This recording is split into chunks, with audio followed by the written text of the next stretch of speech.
Day 2 of Definitely Not Regions in Canada, the Labrador.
Oh boy, it's hot out. Yep. Finally. I've been waiting 7 months for it to be warm out this year. It's finally there. I walked out this morning, took Yuno for a little uning in the morning, and I was comfortable. It was like 7 a.m. and I was wearing flip-flops, shorts, and a t-shirt. I was wearing this. And I felt comfortable. I felt comfortable in the heat. It was nice. But I did have to put our AC in for the bedroom because, man, we're in a heat wave. And I love it. I don't want to change it.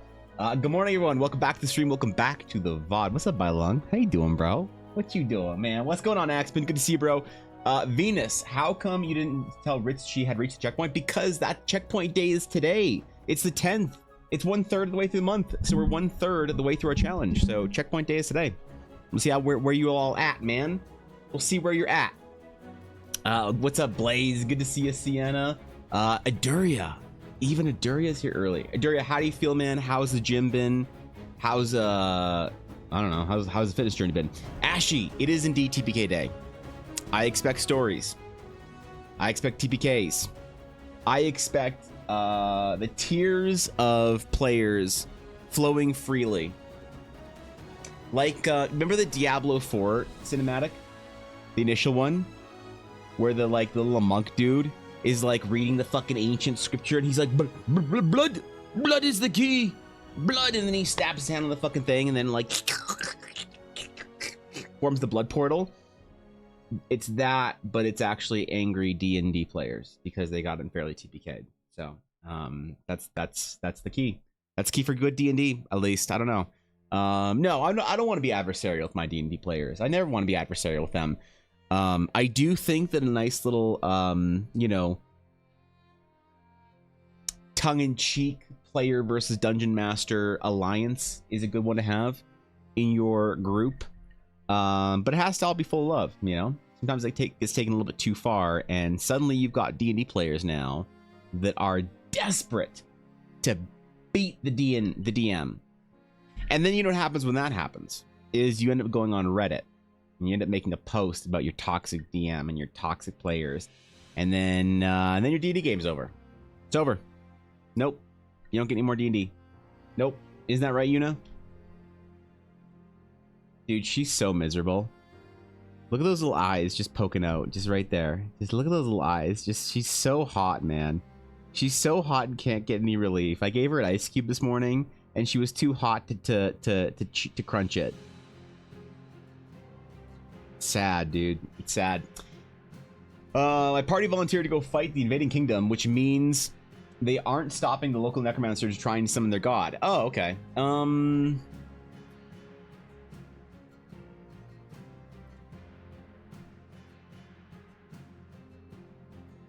Maybe take a hand from each one of them. Maybe. I don't know. I was talking for the gym yesterday and didn't go as hard as I should have. Everything feels pretty much perfect today. No, I mean that's okay. You're not going to be sore every single day, right? You want to work into it. So because you're starting out, I'd rather you go to the gym a couple times and be like, ooh, I don't really feel like I've, done a whole lot. As opposed to going and being like, I'm so sore I can't work out for a week. But if you feel like you can push it, you've been doing a little bit, start pushing those weights up. Because at some point during the next couple weeks, we are going to start getting you on supersets, and those are going to really tax your body. Because we're going for efficiency and time efficiency in the gym for you. And when you start that, it's like starting over as a beginner again. So good job, man. Good job going, getting after it. Even if you don't feel like you're going as hard as you could have, that's okay. That's okay. It is not what builds physiques is not intense days in the gym. It's consistency. Consistency. If you are plateauing at a certain point in time, you are not training hard enough, and that's fine. But I think that for a lot of people, that first risk of plateauing isn't for quite a ways down the road. So get after it, man. And I checked it with Ulner. They had no idea which bad they added to the campaign till I reminded them of the book they read. Right. I still got to get Ulner's side of the story here, but I haven't caught Ulner since we I don't know when Ulner's streaming, so maybe I'll just hang out in Ulner's chat, just be an offline enjoyer, just at Ulner in her offline chat. Oh God, baby, yeah, she's pretty rough, man. She's not having a great week. I think she wishes that her fur was shorter. It's pretty short right now. She's definitely not a floof, but she hasn't been recently ratted, so we might have to go take her for a ratting at some point in time. My dad and his wife and Ella's mom and her husband, none of them like it when Yuna gets ratted. The reason I like it is because none of them realize that Yuna is so much happier when she's been ratted. When we go and get her cut and we get the shortest possible cut you can get on a dog before it's animal abuse, Yuna loves that shit. She's got energy, she runs around, she feels better. So I feel like we might need to go get her ratted soon, but that's expensive. It's like $50 to get your dog groomed. Hey, that's a lot. I don't know, I just learned how to do it myself. I'm a big fan of give the party 2 threats. One they solve now is early game BBG. The only one they didn't solve is late game BBG, and that's pretty good. That's a decent way of doing it, Then you feel like you had some agency over choosing sort of what your poison will be later in the game. That's really cool. I like that. Normally, I don't give my players any sort of big bad. I don't present them with that early because they're real sweet but real dumb. Yep. I can't do the big villain reveal. Like I once had the villain in open sight, right? In plain sight. And basically the whole thing was this villain was sort of taking over the village of Briar Pass. And this is before my current players. But I'm just lumping them in anyway. And then they have that moment where the villain is walking through the city with sort of some of the higher ups of Briar Pass. And they're like, "Oh my God, that's the villain. Oh, he's been accepted by the local nobility. Oh, we gotta go get him." The party was just like, "Oh, he's here. Oh, let's go fight him." Okay, he is surrounded by all of his guards, as well as the Briar Pass nobles and their guards. And I remember my players said this exact thing. They said this exact phrase. It might have been my friend Carlin, it might have been my friend Yavuz, it might have been Dashto, I don't know. Somebody said this exact phrase. They said, verbatim,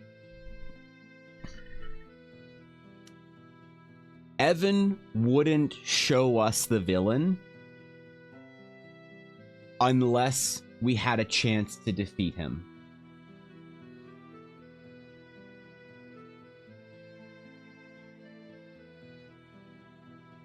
And I realized I just can't do that anymore. You know, it's over. It's over. I can't present them with that, like, cool, like, you know, the Nazgul scene in Lord of the Rings at the very beginning, where the hobbitses are, like, walking down the road, talking about ham and whatever, and fucking breakfast. And then Fro's just like, get off the road! And they go hide. And the ring wraith just looks over the fucking stump. And then someone throws a rock and he, you know, does all that shit. You can't have that with my players. Because if my players, if I did that and they like hid, they'd be like, oh, it's just one ring wraith. Oh, we can take him. Evan wouldn't put a ring wraith against us right now if we were just supposed to hide from him. You know? So I've learned that about my players. All my players, every single one of them I've ever played with, they all have this problem. It's only uniquely my players too. So maybe tomorrow on my stream, her internet's being spotty. All right. I'll be there. I might be streaming a little late tomorrow though. So depending on when you start. But I'll be late starting tomorrow, so I'll probably be late streaming tomorrow. I gotta go into the city. I gotta get some stuff done. So fucking, it's so taxing, isn't it? Very much ripping off Amonkhet, but before Bolus. I don't remember much about the Amonkhet lore. I have the Amonkhet like setting book or whatever, and I really like it. I like most things about those old school, or like, I guess no. What age is the Amonkhet age? The Dark Age of Magic, because that's when Magic stores died everywhere. Was Amonkhet and whatever those cards were. I like the Dark Age of Magic sort of branding and world building and just the whole setting thing from design to concept to writing. I think it was really good. So Amonkhet was cool. Rich is gonna hear just like stories of the checkpoint days after she passes them. Well, you get there, Venus. You get there, and there's a big bridge and a keep. Why do I hear? Oh, look at how pathetic she is. She was too hot in her bed, but she also wants to be in the sunbeam. So she rolls out of it to bask. And now she's falling asleep. Her little eyes are so heavy, man. Oh, they're just so heavy. Oh, yeah. Have a good nap, sweetheart. Yep. Anyway, Europe Gang is here. What's up, Zernov? What's up? Whereabouts in Europe were you from? Somewhere southeast, right? I forget the exact country. I remember it was really cool. Welcome in all of Europe, I guess. It is early enough. Serbia, right? Serbia is on the left or the right side of that whole area. Hold on, Google. I have to have it in reference to Bulgaria of my knowledge of Eastern Europe. I'm really bad with Southeastern Europe. Oh, it's right in the middle of everything, right? Yeah. I remember. That's where Serbia is. I always want to go visit this area. If I ever did my grand European trek, I would like fly to London, or maybe Madrid, or Valencia, or Barcelona. And I'd go up and I'd go to Paris, London. I'd skip Belgium and the Netherlands because they don't exist. I'd go to Switzerland, go to Milan, Rome, and then I would go across whatever this is, the Adriatic Sea, to like either Albania or Croatia, whichever one is less dangerous. And then I'd figure out which one of these countries down here in this entire area is less dangerous. I'd go through there to get to Bulgaria. Then I'd go to Bucharest. And then I'd go up to right around here in this area of Ukraine and Romania called Bukovina. And I'd go to Chernovisty, because this is about where my family's from in Ukraine, is Chernovisty. And I would probably, if depending on peace and whatever, maybe go to Kiev. I'd skip Belarus, because I don't want to get arrested, and then I would go to Poland and I would see the paintings I want to see. And then I'd say skip Germany. Who wants to go to Germany, right? Maybe I go do the who asked countries. Lithuania, Latvia, and Estonia. Maybe I do that. And then like end in Helsinki or some shit. And go like sauna with a bunch of like middle-aged naked men eating smelly fish. Or whatever it is you do in Europe. I don't know. I'm not European. You ever need a guide? Fuck yeah. These countries are not dangerous for normal crime. We're in the safest areas that include the organized crime. So day-to-day is very chill. Yeah. I've heard that a lot of places in that area don't like tourists and foreign, specifically North Americaners. I've heard some friends. I have some friends in Bulgaria, in that area. They're like, oh yeah, nobody here, like from here to the Adriatic, nobody likes American and Canadian tourists. I was like, okay, fair enough. So I'm not. Who knows? That's true. You know, word of mouth, I guess, is worth whatever it's worth. Good morning, Kitty. What's up? How you doing? What's good? Wow, thanks, man. I'm sorry. Do you want me to? Okay. Do you want me to lie to you and pretend that Estonia is relevant? I'm sorry. It's beautiful. All right? Your flag is the best flag in Europe. Okay? You got the coolest colors. You got sorts of all sorts of good shit. Lithuania, you know, great to play through Age of Empires as the Lithuanians. But like, what is there to do in Latvia? Right? Right? I'm like, you know? Come on, man. I'm trying to be generous here. What's up, Busy? What's good, Busy? How you doing? Yeah, Busy and I to talk about my great Central Asian trip, though. I'm gonna go see Busy and CJ. Wait, Germany's not Central Asia. Shit. All right. So today we have many project, much handsome guapo to draw. I've based this character's sheer masculinity off of guapo himself. This is, I never do IRL portraits of people. Sometimes people say, hey, and I say, what's up? And they're like, are you free for commissions? And I say, yes. And they say, okay, I want you to draw me as my fighter. I'm like, what? Yeah, I want you to draw me as my fighter, and on my girlfriend, I want you to draw her as her sorceress. And I say, wow, you want me to draw you guys IRL, but in your characters? And they say, yes. And I say, no can do. I don't do real portraits of people. And I never tell them why. But do you guys want to know the reason why I never draw people as portraiture? The real reason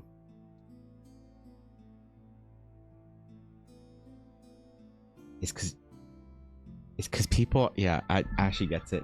So like this was a thing back in like the Middle Ages and the Renaissance. You always had to make the king or queen, when you portraitized them, when you portraitified them, when you portraitization their likeness, more attractive than they were. Okay, that's why you see some wildly different portraits of monarchs, and people are the same. Very rarely is somebody as attractive as they think they should be. And they think that you should just make them more attractive, which you can do. If somebody says, hey man, I would like you to paint me. And I'm like, okay, but I want you to make me more attractive. I could be like, great, sure. I'm going to make you look like you ate healthy for the last 10 years instead of ate nothing but pizza and fucking Mountain Dew. I'm going to clear up your skin because you didn't want to go buy $30 for the product. And I'm going to make you look like you have better proportions because you weren't born with that hideous fucking brow bone that you have. And they're like, great. But the problem is the artist and the person can never agree on what is the more attractive version of them. And so because of that, I avoid it like a fucking landmine when somebody says they want me to draw a portraiture of them IRL. So I always refuse. I always say, nope. I don't ever base my portraits off of people. Never done it. Not once. Well, once, but it was bad. What's up, Penguin? What's good, bro? How you doing, man? What's up? There's some fun stuff like Curlin Pockets, TLDR, history of the area, and fun parties. That's pretty cool. Big fan of Munchy Handsome. Yeah, there you go. I said, no, please don't. Nevin said, I can't help it. You're my muse. I have referred to Guapo as my muse before. Like, there was that one time where Guapo was laid upon a pedestal draped with fabric, ever so gently concealing his modesty. And I was sketching his form in Conte, and I realized that he was my muse at that point in time. You know, as you do.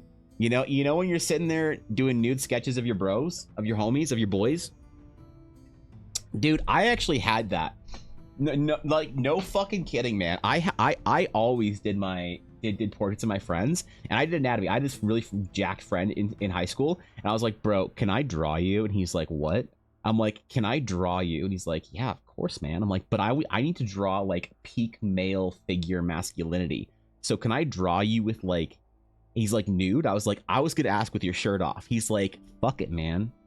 I'm gonna go full bear for you. And I was like, let's get it. And so I'm sitting there drawing my bro, and he's full nude and whatnot. I use it as a portfolio piece. But the best thing is I convinced a bunch of my friends that were girls to also do the same shit in high school.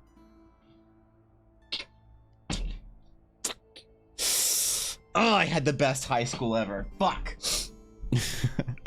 No, I drew my friends all the time when I was in high school. It was great.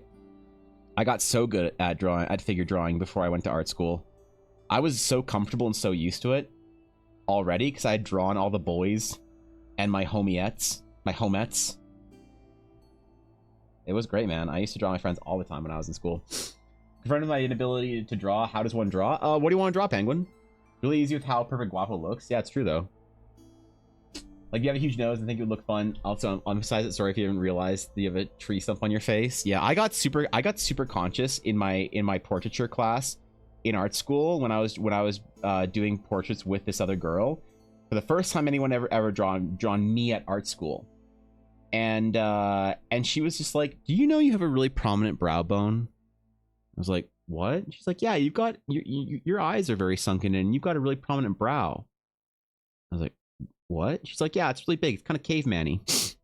And she's just casually just drawing. And I had a crisis. I was like sweating, you know. And I went home that night. I'm like, Mom. She's like, what? I'm like, do I have a she's like, what, honey? Do I have a caveman brow? She's like, oh, sweetheart, you don't have a caveman brow. You have your grandfather's brow. Like, did he have a caveman brow? She's like, kind of. God damn, Mom. So I have a very prominent brow. You can't really see it because I'm usually wearing my hat because my hair is a fucking mess. But I have a very prominent brow. And my eyes are kind of sunken in because of that, you know, so they're a little bit darker and more mysterious in the shadow. Of course, I've got a fucking bright-ass light on me. They see what I mean? You know? They're deeper in. I used to hate that. I used to hate my nose. I hated my profile, my side profile. I hated so much about my face because of portraiture drawing at art school. It made me for the first time in my life massively self-conscious in a way that I never recovered from. And then I turned 30 and realized that I didn't care. So you're scared of what? Portraiture or figure drawing in art school? Either way, you'll get through it, Venus. It's part of the artistic process. You'll be fine. You just gotta approach it like a bunch of adults. You gotta leave the immaturity of high school art classes behind and approach it like you're an artist. Approach it like a figure. Approach it like what it is, which is people, anatomy, faces, facts.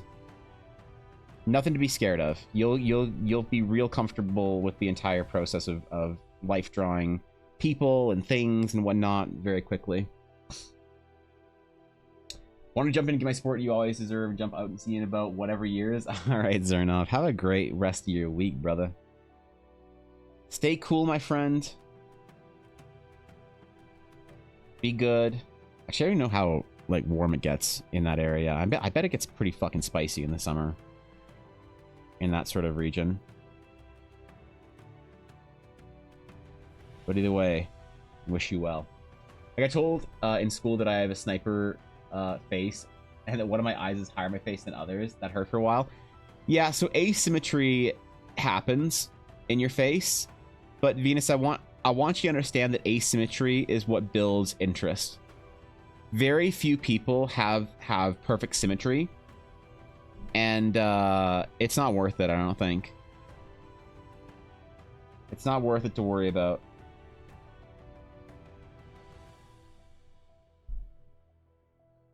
You know, like I have some asymmetry. I don't know if you can see it. Probably not. I'd have to like, but I have, so my brow, this side of my brow actually sticks out more than this side does. It's very asymmetrical. Maybe you can see it. I'm not sure because I can't see it right now, right? But so that asymmetry killed me for a long time. And the reason why I have that, Kitty_Katara gifted a tier 1 sub to Venus. Dude, with a flight holy trap. shit. They have given 70 gift subs in the channel. That's a lot. Thank you, Kitty, for the gift sub to Venus. I appreciate that. Thank you, Kitty. That's very kind of you. Yeah, thanks. Holy shit, bro. 70 subs. That's a fucking metric shit ton. But yeah, Venus. I have this asymmetry in my brows, and it's because I got hit in the face really hard when I was a kid. I ran into another kid, collided, knocked heads together, got concussion, whatever, and it actually pushed my skull in a little bit. And then it like grew out, so my actual skull has a lump, and it made my eyebrows asymmetrical, right? So one of my eyebrows does like this, right, and kind of goes under the brow bone, and my other eyebrow sort of does this and sort of grows like naturally on the brow bone. And it's the kind of thing that you'd never notice unless I pointed it out, but you can kind of see it. See how this eyebrow is a little bit like lower and like sort of more angled down, and this one's more sort of flat and natural. You know, I don't stream without my glasses on ever, so these kind of things you don't really notice. But that really used to bother me quite a bit. My eyebrows were asymmetrical, that I had one brow bone sticking out long, like further, and this one already stuck out. So like, dude, asymmetry in your face is as an artist, you overanalyze it because a normal person doesn't think about this kind of shit. But you, when you start doing portraiture, you start like seeing these kind of things, and you're like, wait, I'm this, I'm that. And it is a bit of a jarring moment for, I think, almost every artist that goes to art school that I've encountered. They have this moment where they start becoming aware of their features and the imperfections of their features. And for some people, it really fucks them up. And I mean it. It's like, oh, what a bougie first world, like, art school problem. You know, I've realized I'm not as perfect and beautiful as I thought I was. What am I to do? But I think that one thing happens through your art journey where you realize that there's beauty in the imperfection. It's like the old quote, which is the perfect flower. What are the qualities of a perfect flower? And the answer is they're all perfect. It was referenced in The Last Samurai. Everybody thinks that it's credited to that, but it's actually not. It's a very old philosophical artistic concept from Italy, I think. I don't fucking know. I don't know my art history. But yeah, imperfection breeds perfection. Asymmetry is more interesting, and it's what makes people unique. My nose is slightly off center from when I broke it. The doctors refused to fix it for fear of moving it too far the other way. That's fucked up. Yeah, I mean everybody has this kind of asymmetry, and it's fine. It's what makes people interesting. You know, honestly, like, there's videos on the internet people do of like making like beautiful celebrities have perfect facial symmetry, and they look really weird. And you realize that these like considered to be like most beautiful people in the world have these asymmetries that makes them interesting. Because your asymmetrical features, this is the quote of the day, Venus. Your asymmetrical features provide your appearance with a gestalt of interesting and unique qualities that is what forms your beauty. All right? Write that quote down and fucking study it. That's some brilliant ass shit I just said. I just dropped some fucking wisdom. God, I'm so smart and handsome. I'm not guapo handsome. I'm not Gideon handsome. I'm not this guy handsome.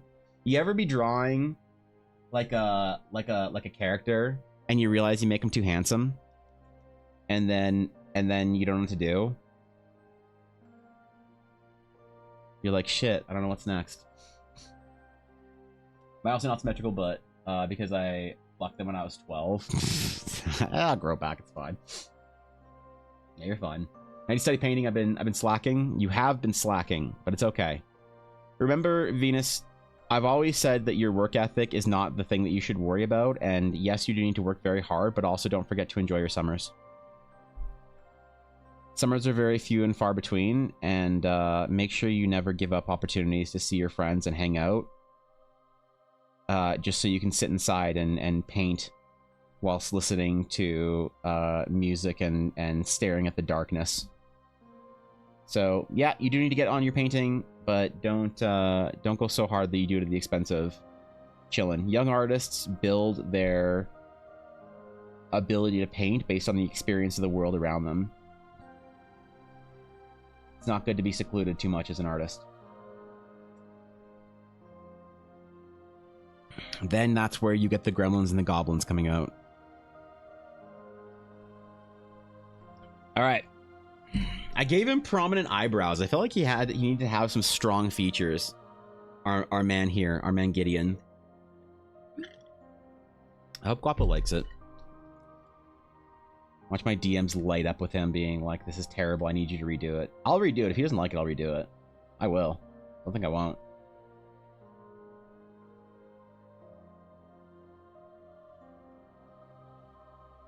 If the client isn't happy, like yesterday, Kitty could have told me mid-stream that she hated something that I was doing, and I would have actually just like ceased. Cease. Do not progress. I might not have redrawn it right there, then and there on stream, but you like strong eyebrows? All right. All right, good. Good. One of the references that Guapo gave me for characters, because he gave me, I was like, hey, are there any characters that sort of like carry some of the vibes you're looking for? And he gave me a bunch of different ideas and some characters. And one thing that we talked about was we mentioned sort of like Rathion and Gilmore. And so I was looking for some artwork and stuff of different characters to have certain similar vibes and whatnot.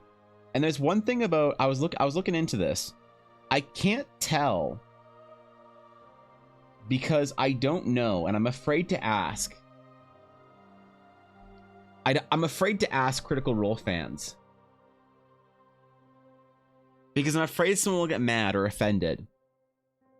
Offended that I didn't know and had to ask, or offended that I asked and was wrong to ask.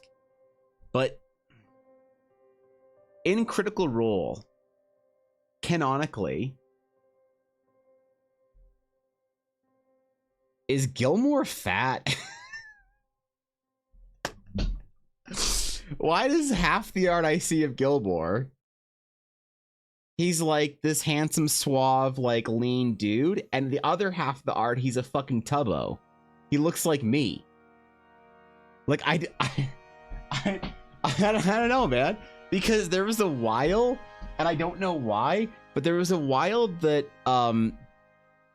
art was coming out on Twitter and stuff of Jester, and in every piece of art people drew of her, she was fat. And I was like, wait, is fat Jester a joke, or is Jester like obese? Is that like a thing? Is she canonically chunky because she eats a lot of candy or some shit? I didn't know, and apparently not. Apparently it was just like a joke in the fandom. They're like, oh, I'm gonna paint fat Jester, and it's like a thing. So I'm like, I don't know anymore. When I see a lot of search for a character and I see a lot of fan art and they look wildly different than how I imagine them or how like the original art was, I get confused, you know? How many of you have Prince of Persia face wise? Well, that's a good vibe. Yeah, I'm fine with that. Like, is this a thing? I don't know, man. And I'm afraid to ask the critters. I'm afraid they'll get mad and be like, well, of course he is. How could you ask that, idiot? Or they'll be like, of course he's not. Why would you ask something so stupid? Like, there is such a thing as a stupid question. You'll get branded, man. You ask a stupid question one time, you're gonna carry that reputation with you. That's some bad juju.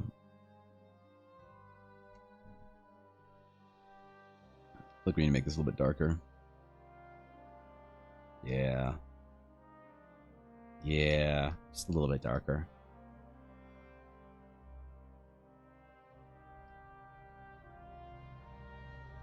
Just a little bit. Okay. I gotta go get my kilometers. All right, good luck, Venus. Good luck. So half the art looks like a charming guy, and the other half is a Giga Chad. I guess. I don't know. I don't know when I see fan art of a character. People are just joking, or if there's something I didn't know, or I'm not up to date on. Right? Like, I saw this artwork on Critical Role, like Reddit or whatever, or Twitter, that was like romantic shipping of Imogen and Loudna. And I didn't know if that was like a thing. I thought it's just like a joke. Like, oh, we're shipping Loudna and Imogen. And then it's like, you don't know if it's real or not. You don't know if it's a spoiler or not. And it turns out you're like, oh, okay, got it, you know? Any suggestions for which uncommon and non-tropey monstrosity attacks the players? Uncommon and non-tropey.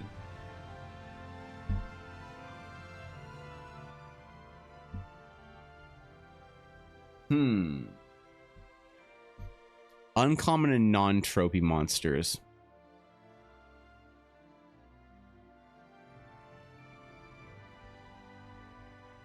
Honestly, I would do something that feels very regional.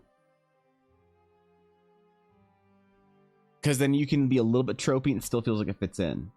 Right? So it's like Yetis in a frost climate, you know, burrowing sandworms in a desert climate, things like that. That's what, I don't know, that's how I try and be non-tropey. I'm gonna say something that burrows, Ashy. I always like giving my players the challenge of a thing that burrows. Blasts up underground from them. Maybe it doesn't burrow mid-combat because that's a little bit hard to manage, but something where it attacks them from underground. I like that moment of kind of like the moment the players realize that whatever it is that they're hearing or sensing or whatever is under them. This is more of a trend, drawing different body types, and Gilmore comes off Indulgence. There's an inherent curvy aesthetic there. Orientalism plays into it as well subconsciously, but that's too long of an essay. I don't know what that is, to be honest, so I'm afraid to ask questions, but I'll take your word for it. I'll believe you, I'll trust in you in this one, and I will seek no further knowledge. That's what I'll do. That is what I will do. And I will like it.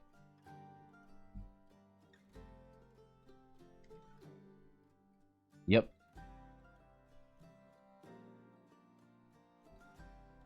I'm trusting in my friends.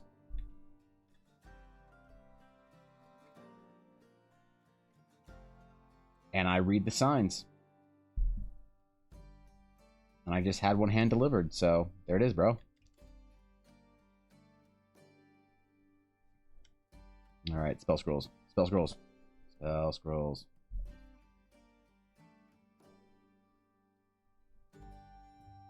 Watch one of these parchments just be like a recipe or something. You think it's like some ancient magical scroll with a powerful spell on it. It's literally just a recipe. One of my players would do that. One of my players I've identified, her goal is to start a restaurant at the end of the campaign. Like, that's her arc. That's her story arc. She wants to start a restaurant in Horizon, sorry. She's been like sourcing suppliers and stuff when they go to markets. It's pretty cute. Use desert creatures in desert locale. Good answer, good answer. Shut up. You know what I mean. You know what I mean. Something that sells the environment.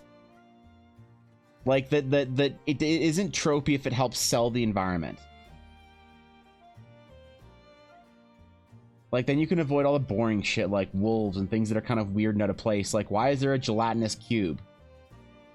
Alright, you want my real answer, Ashy? You want my real answer? You want the offensive answer? You want the cancelable answer? I don't know what monster you should use, because I never use any pre-built monsters. Because I think if you use pre-built monsters, that's lame and lame. Both instances of lame. Build your own fucking cool-ass monster. Make it some cool-ass fanged fucking praying mantis, like, wolf hybrid some shit. Alright? All these D&D players out here want a classic monster that people have used for all these ages. I don't know how to do that. Spider Draenei with...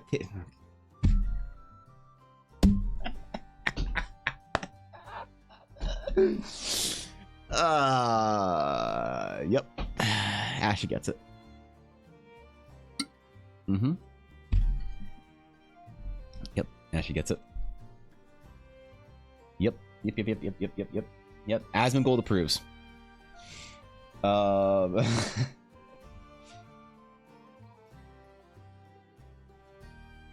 Yep, that's how you play D&D, boys. There you go, right there. Master DM at work. Ashy of Heart.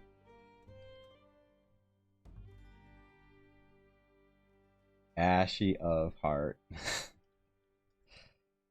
Ashy, I had a friend that I was talking to the other day. Another artist that I was asking about like conventions and stuff because she sells a lot of artwork at conventions. I was like, what do you think that I have that you think would actually sell at conventions, like as far as original art goes? And so she went through my whole like portfolio thing, and she saw the portrait I did of you, and she was like, oh, this is beautiful. You should sell this one. I'm like, I can't. That's a thing I did for a friend. She's like, oh, but that design's so nice. Like, you know what? It is nice. It is nice, because Ashley's great. And I showed her your Twitch. And she said you were adorable. So, that was a whole exchange I had. With another artist that actually has a real Twitter following. So, you know they're actually legit. If people think they're relevant.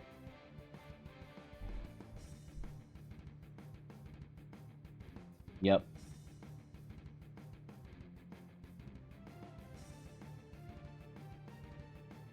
Yep, what it is to be relevant, man, in this day and age.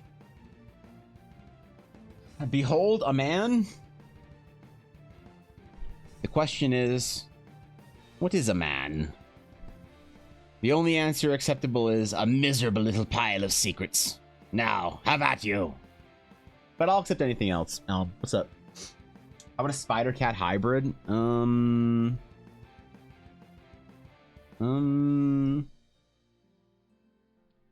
Well, you see, that's where it gets complicated, Garthen. That's where it gets complicated. The problem is no one played the PC game from the early 2000s, Impossible Creatures. So they wouldn't know.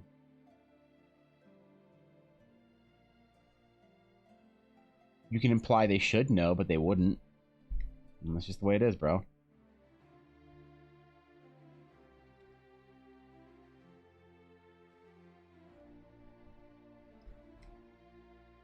I love drawing dumb little details that don't matter on characters, like fucking scroll tubes and shit. I love it.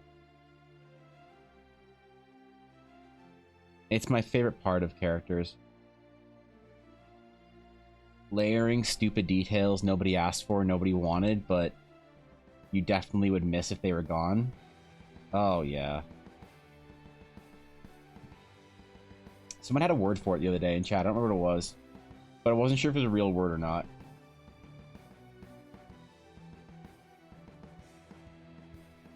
It's one of those words that you question if it's real, like meeple. Like, that's not a real word. Oh, wait. That kind of thing. You watched Impossible Creatures gameplay? Yeah. Ripped a 2,000-year-old joke? Yeah, unfortunately. Unfortunately, really Castlevania didn't hear this time. Your desert and a pyramid-like structure, horde scarabs are unique thing that gives the mimic vibes. Horde of scarabs. A horde of scarabs. A horde of scarabi? Scarabis? I don't know. I'll defer to Soja on this one. I'll defer. I like that assume I was not lazy. I just opened up the Monster Math Cruncher and says whatever I want it to be. Reading books is for Magic player? For Magic player? Ooh, that's cruel, dude. That's how... Ooh. Did you just assume players play Magic? If they play D&D? Dude, that's toxic. Ashy, I don't know about that. These TCG streamers... I'm telling you. They're toxic, bro. The only thing worse are soul streamers. Oh, shit. Oh, shit. The only thing worse than that are variety streamers. Oh. Uh-oh. Uh-oh. I think we've identified the problem here. The source of the toxicity.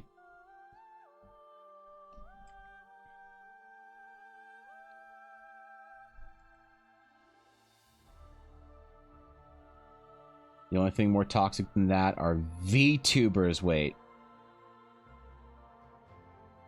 Actually, did I see on Twitter correctly? Is Arendelle picking a fight with Fillion? Did I see that correctly? Because that's fucking awesome. I hope she is. Yes? Really? Oh, fuck yeah. Oh, hell yeah. Fillion's like my favorite of the big VTubers. I want to see that war. I want to see that war. Not a horde of scarabs, just horde scarabs. Oh, okay. It's a horde of scarabs, or a board of scarabs, according to autocorrect. And this is why I defer to Soja on all of these matters. So, been at some drama recently that people are going on about. What's Fillion's drama?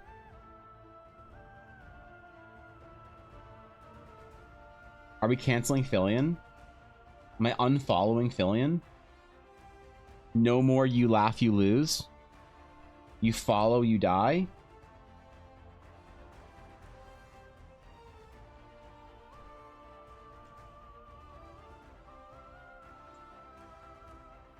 I'm not up to date on the dramas, so maybe I should watch the Arendelle video. 1, Fillion is getting merch made. Fillion uses the model that 1, common public use. 2, they didn't even pay for. I thought that was always the joke, that Fillion used like a base, like common whatever, fucking the basic line model. Is this like I thought that was part of why people thought that it was funny. I'm actually curious, why are people mad now all of a sudden? I thought that was like always part of the joke. I thought we were all like aware of that. It was like Neurosama or whatever, using the default model. And it always felt to me like a bit of a survival of the fittest. Like the person who used the default model the best gets to sort of kind of unofficially claim ownership over it because they're known for it. Fresh said the model it created didn't allow the model to be used for merchandise, and it's in the terms of service for both the booth post. Oh, I see. Okay, so it was in TOS that you can't make merch of it. Oh, I see. Okay, that makes sense. So like that's one of those things where it's like it's the joke, but unfortunately there's certain actual limitations on the joke.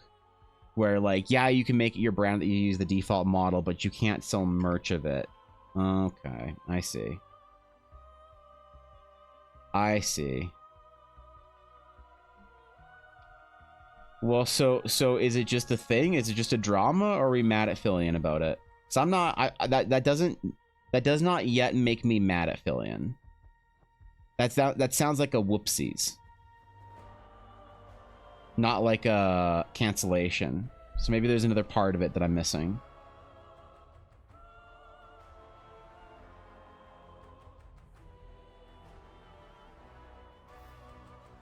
Yeah.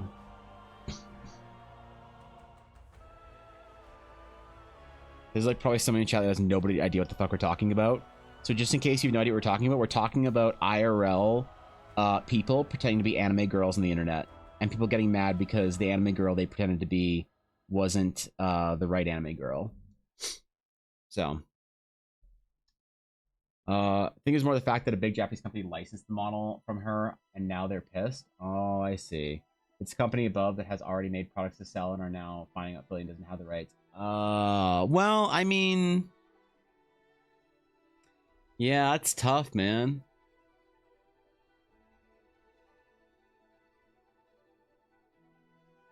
Because you could easily say that that's like part of due diligence for a large company is to like ensure that you are acquiring properly owned IP to do like a project based off of it. But also that's a whoopsie and kind of a dum-dum. It's like everybody's made a bit of a whoopsie and a bit of a dum-dum and it just kind of sucks. But I'm not necessarily mad at anyone yet. Maybe I will be, I don't know. Then again, to be fair, it takes me a lot to get me mad at anybody on the internet. So we'll see. Maybe I'll be mad at Fillion. I tell you what I'm not doing. I'm not buying her waifu cup. Yeah. That's right. I don't need to buy a waifu cup because I'm happily married. So what the fuck do I need a waifu cup for? Besides that, though. Besides that. Come on, man. It's a joke. We just got jokes. Chill out. It's just a funny. It's just a funny. What's good, Chris? The only reason we are pissed is because it might damage future potential of other indies to get merch made, since Philly just damaged a lot of foreign trust. I see. Okay, that's fair. That's fair. Well, I'm sure there's some like acquisition that they could make for the rights to be able to sell merch of that thing. Whoever owns the I don't know, is it IP or whatever of the default models? I'm sure they could like this seems like a very easy legal thing to throw money at. This kind of thing happens all the time in like actual real business. So, I don't know. Seems like an easy fix. You just throw money at it. And when you're talking about VTuber merch, there's a lot of money to throw. I feel like, so seems like a quick and easy fix, but maybe not, man. Maybe it's tough. Maybe there's like a lot of stuff that goes into it. I'll be honest, I'm not an expert. So Arundel's just covering the drama. Arundel's not personally picking a fight with Fillion. Damn it. Because that was what I was hopeful for. Are you dropping a Luna Cup? Luna Aerolace? A Unicup. Oh, a Unicup? Una, do you want your own waifu cup? What do you think? What do you think, baby? You too hot? Too hot outside for this shit? Alright, I'm sorry I woke you up. Go back to sleep. Okay.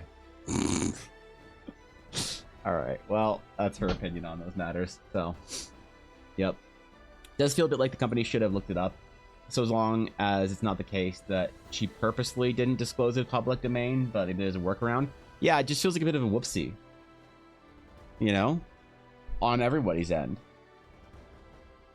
Which isn't necessarily enough to get me mad. Right? Like things that get me mad. But not really. But things that I find would generate a response of that would change my opinion of somebody in the negative. Good examples. The Ice Poseidon cryptocurrency scam. The Logan Paul NFT scam. The Dr. Disrespect, whatever the fuck that was. These are things that I'm like, that's a serious thing, man. That's not cool. I'm not pleased about this. This has affected the way that I see this creator now in a negative way that I am probably not going to engage with them in the future in any foreseeable fashion. But like, so many things are like a whoopsie that I'm just like, I'm not mad enough about this. This doesn't seem like there's like ill intent here to deceive and like ruin people and whatnot. It just seems like a bit of a dum-dum, which in our industry of, you know, creators doing stuff on the internet is quite common, I think, and easy to happen. So, yeah, I don't know. Maybe there's more to it that I'm missing, but I'm not mad just yet. I'm not canceling or boycotting Fillion, I don't think. Until there's something else that I'm a part of the story that I'm missing, I think. It sounds like it was just a dum-dum. Which I feel like everybody makes, and I'm kind of in some ways tired of the overreaction to people making dumb mistakes. You know what I mean? Not everything needs to be some like heinous, unforgivable crime. Sometimes people make a stupid mistake and accidentally do some dumbass shit, or partner with a company, or take an advertisement. Hell, I took a partnership advertisement thingy, mini sponsorship from a company that had apparently a terrible reputation after the fact. When I took it, they had a decent reputation, but it was a dice company. Some of you remember it. Later on, their reputation just fucking nosedive tanked. It's like, how was I supposed to know that? Of course you weren't. So I don't know. I'm pretty sympathetic to people making dumb mistakes. Right? The creator of the default customize me models did comment, and the big thing is they can't give Fillion the rights to the model because the other people also use that model, and the model creator said they don't want to give somebody some random hobbyist legal nightmare just to take Fillion's money. I see. That is complicated then.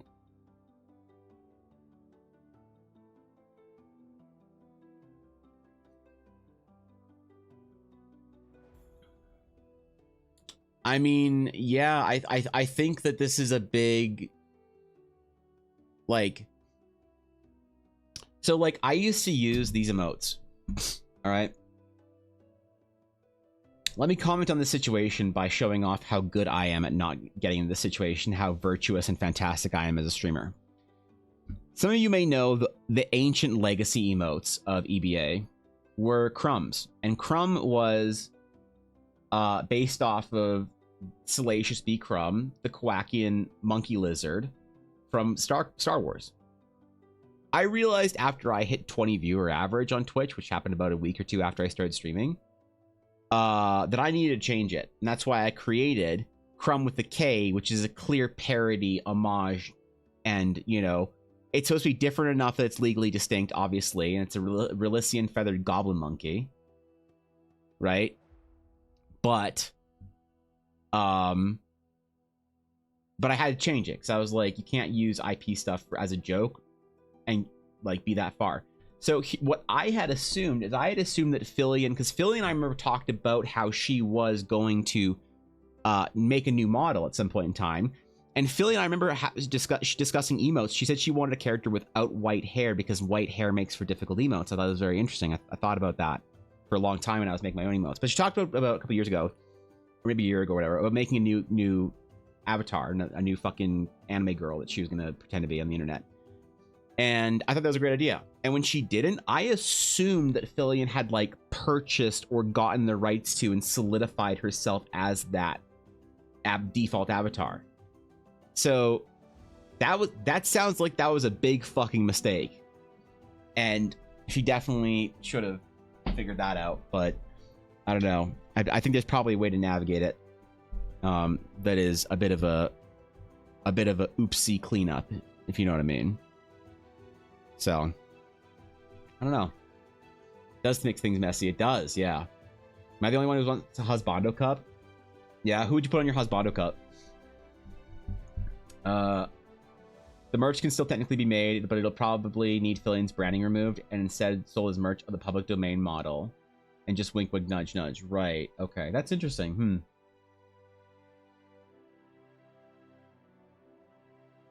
There's a legal workaround loophole in this entire situation. If there's anything that I know about IP law, there's often a workaround loophole that isn't just a wink, nudge thing. There's something in there. I don't know. I'm curious to see how the situation unfolds, though. I didn't know this whole thing was happening. I should watch Arundel's VTuber news videos more often.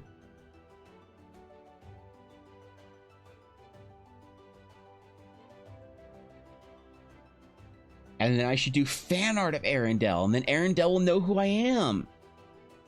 And then I'll be invited to DM the official Waifu Alliance D&D game.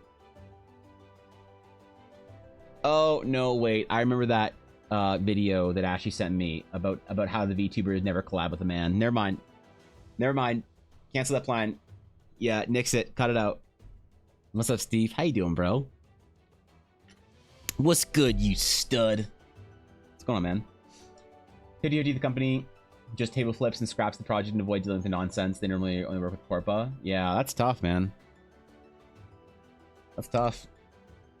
I definitely more favorable to indie VTubers than I am to Corpa VTubers.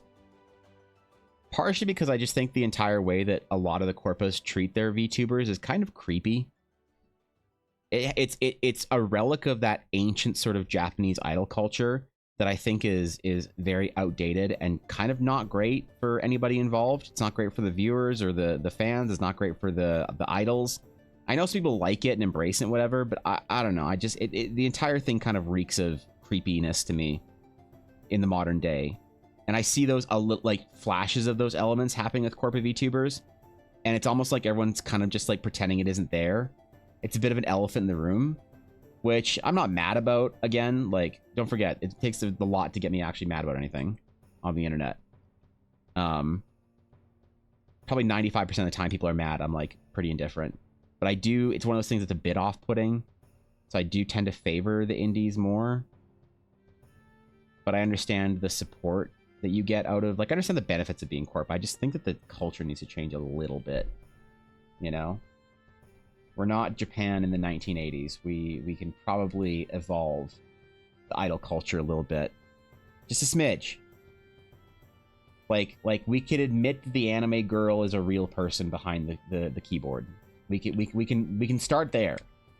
As opposed to everyone having this sort of frantic, like, kind of fantasization of this person as being an actual IRL anime girl. You know what I mean? We can sort of embrace the absurdity just a little bit and enjoy it through that, as opposed to, you know, denying it or whatever. I like leaning to idol culture purely for give people escapism akin to character actresses in Disneyland. No, I agree. I think it is good. You know, I think that that I do like that. The problem that I have with the idol culture is that that idol doesn't get to stop being that idol. So I'm 100% with you for the escapism part, Ashy. I just think that it's like the problem is, in some ways, that the princess at Disneyland can take off her like costume and go have a relationship. The Japanese idol can't. She doesn't get to stop being whatever her idol name is. And so you'd think, well, isn't that a great case for VTubing then? You can be your VTuber and then you know, stop being your VTuber and you can have your relationship and shit and nobody has to know you or your life or anything about that. And I think that's fine. I think that's great.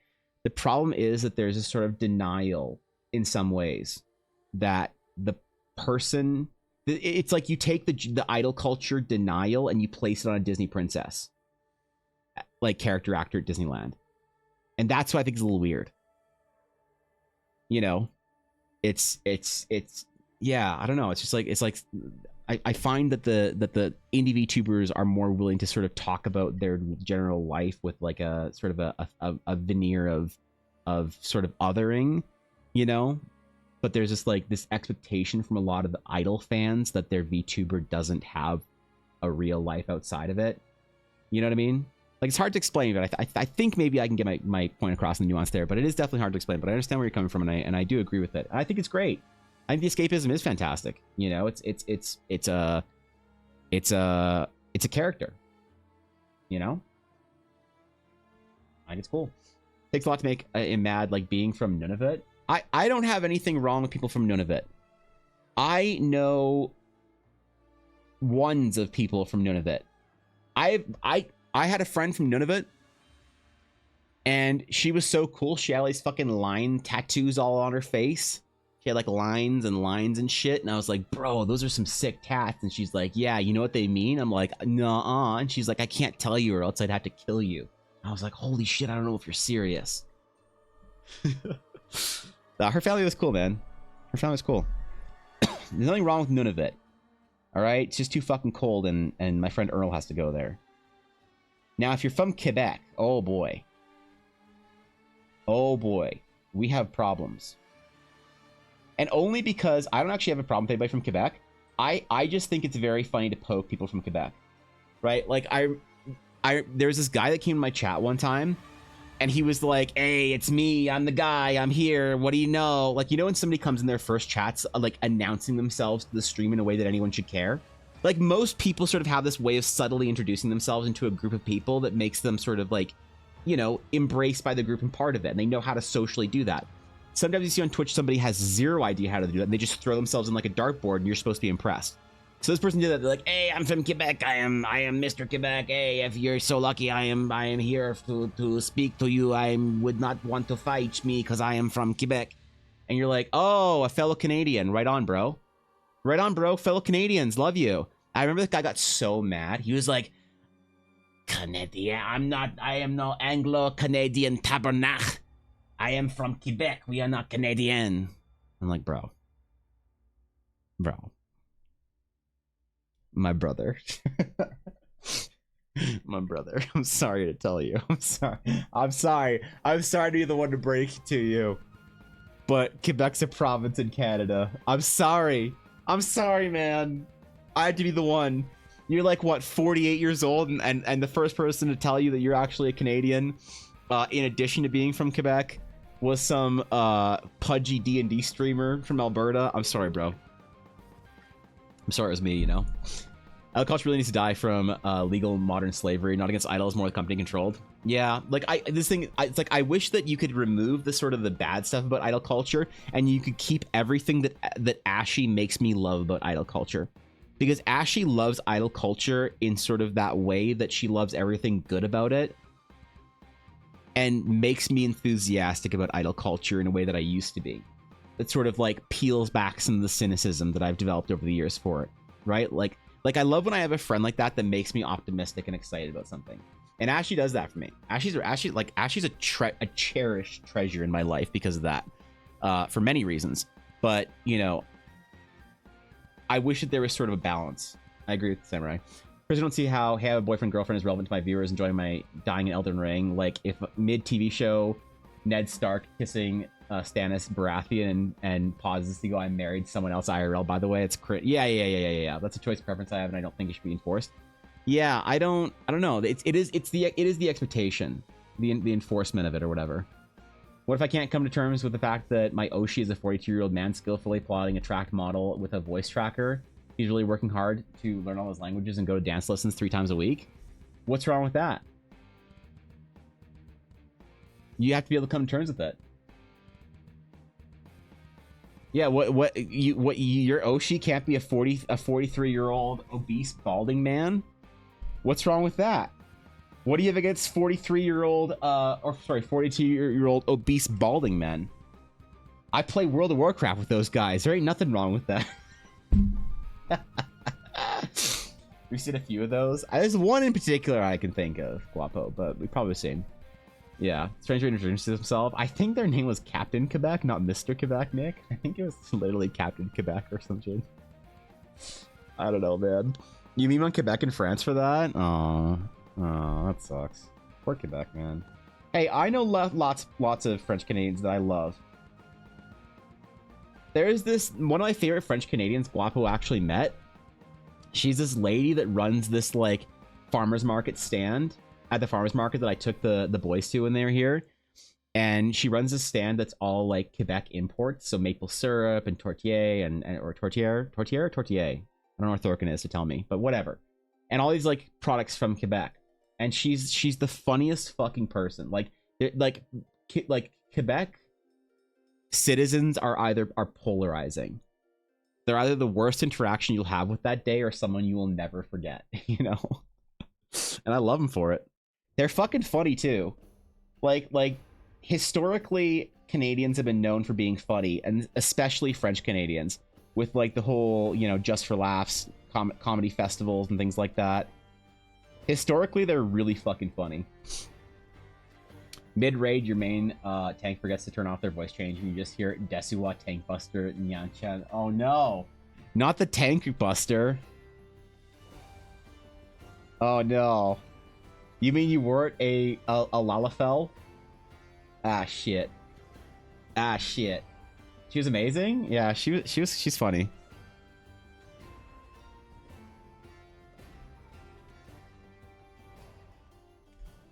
I've gone there a bunch since I took the boys there, and she remembers me.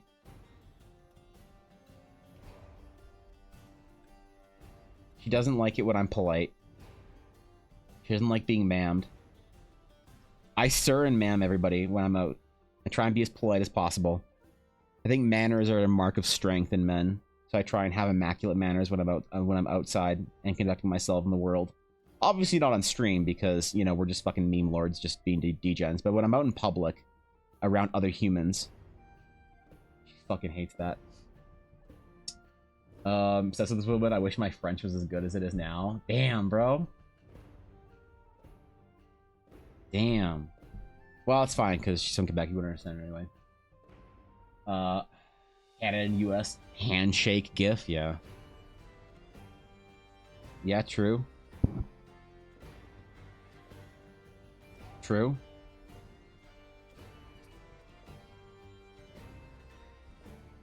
I got nothing but love for my American brothers and sisters down south. I got nothing but love. It is an honor to call America our greatest ally as Canadians. Wish we got back to that a little bit. I feel like there's a lot of like, there's a lot of jokes and memeing and stuff, and I think there always will be and should be. I think some of the love is lost a little bit now and then. The nice thing to know about Canada and the US is that, you know, sometimes there's opinions and whatever, this and that, but when it really counts, I think Canada and the US have always been there, always showed up for each other, you know? I like that. It's nice to know, you know? For the same person, how else do you think I get Apex Predators and Grandmasters in... Yeah, ooh, jeez, that's a tough one there, Viddy. Yeah, you're right about that. What's up, UK? You have a Hydrate redeem? I don't have a Hydrate redeem because I did, but like it was really like 3 people that ruined it for everybody. I could probably put one in now, but I don't know. I don't know what the point is really. It's like funny and memey, I guess, occasionally, but it's like the stretch check redeem. That one I actually need to be reminded for, but I don't typically need to be reminded to hydrate because I'm consistently drinking. That's like one of the things that a friend of mine told me. She was like critiquing my stream. She like lurked and watched a stream of mine. She was like, you drink, you take a lot of drinks. Do you know that?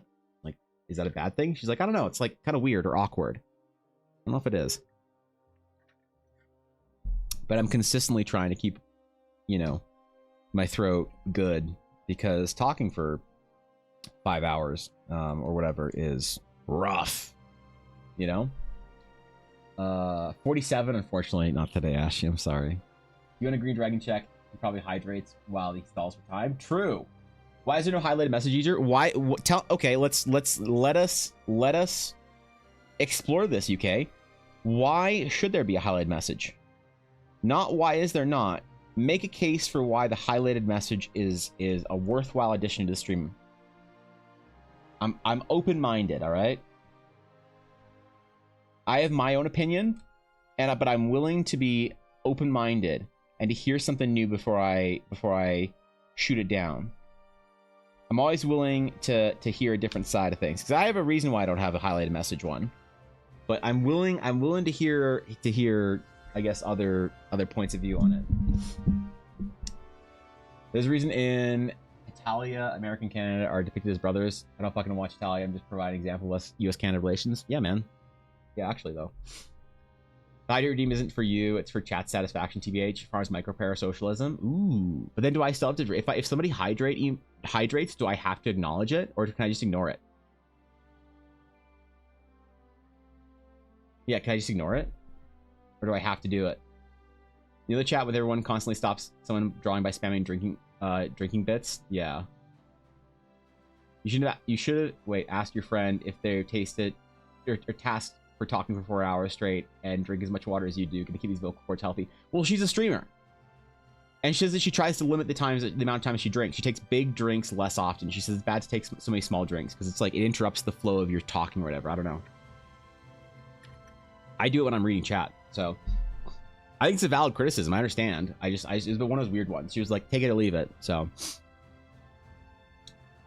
highlighted message feeds the user's main character syndrome while costing you nothing, making it purely beneficial. So if your chat is a D&D question or such, you see it. I don't typically miss a lot of chat though.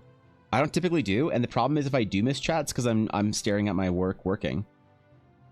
So I don't think that I have a substantial enough like you know my problem with the highlighted messages, because people would get up, some viewers will get upset if I don't read their message. Now most people understand with the course of streaming that there are some chat that I see and it's not what we're talking about, and I'll like read it or whatever, I'll notice it, or sometimes I just miss it. And people are like pretty okay with that. It's like, oh, I haven't missed my message, no big deal. Like they don't worry about it. Occasionally you get somebody who's like, Evan, you missed my, like, Evan, you missed my thing. It's like, okay, dude, like, okay, what did I miss? And I find that with the highlighted message, what happened when we had the highlighted message is people would get very upset if they highlighted their message and I was like staring at my fucking tablet drawing like Merfolk Booba for 10 minutes and I look up my chat and it's already gone. And someone's just like, I wasted my channel points on highlighted message and Evan didn't even see my thing, right? I found that it was very, very seldom used as something to like, you know, to push a message to the front that's important, and very often people would get upset about it. So that's the reason I don't have it, a highlight message thing, because it wasn't worth having to like manage certain people being upset and mad over like wasting their channel points, you know? So that's why I don't have it. I could be convinced to add it back in. Like, I could be convinced to add a highlight message and a hydrate redeem, but I'm gonna warn you that a hydrate redeem will not change the frequency in which I hydrate even a little bit. You know what? Fuck it. We're doing it. We're adding the hydrate redeem, but I hold on. Hold up. Hold up. We're adding in the hydrate. We're doing it. Creator dashboard. Viewer rewards. Power-ups and channel points. Wow. Manage power-up and channel point. Wait, what? What the fuck is this shit? Power-ups introduce new ways for viewers to support you through bits. They're enabled on your channel. Okay. Anyway. What do we got here? Need ideas? Check it out. Where's the hydrate one? There it is. Add reward. Yeah. Okay, what else can we add? Guide the raid? Absolutely not. Time someone else out? Absolutely not. Add time, play an ad? Absolutely not. Add a command? Absolutely not. Mod poll? Maybe. Suggest a poll? Maybe. Emote only chat? Absolutely not. Time you out? No, it's too much work on the mods end to try and time people out. Okay. Where's the one? Hydrate. We're gonna make it 500 channel points. Make me take a sip of water if I want to. I will probably ignore this. Thanks for the 500 gems. Electronic Blair Arts appreciates your business. There you go. Ooh, you got it in there before it increased 500 gems. Good job, guys. Time someone out. I think everyone would be timed out. Yeah, it's a lot of work for the mods.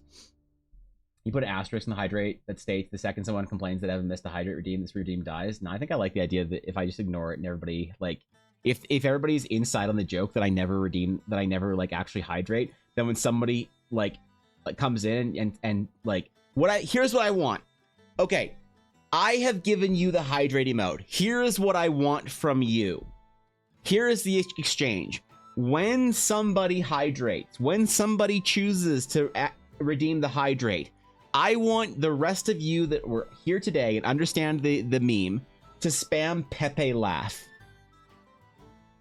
and or the words he does not know or El no sabe in some regards, because nobody is going to know that there is no promise of hydration but you guys.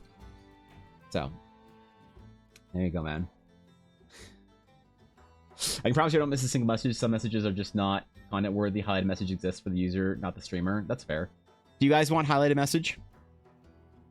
You guys want highlighted message? How much should I make highlighted message? 1,000? Okay. There you go. 200k? 10,000? Can I get an emote that is the Pepe laugh for mobile because BTTV doesn't exist on mobile because mobile is different? I should make a Pepe laugh. Should I make a Crumb Pepe laugh? I could do that. I could make Crumb Pepe laughing. I could do that. My highly messages the idiot tax and I refuse to change my mind. Damn, bro. Damn. Don't we have a Crumb Pepe laugh? No, we have Crumb Nodders. That's not Crumb Pepe laugh though. But I could make that into. He's not Pepe laughing though. What the fuck?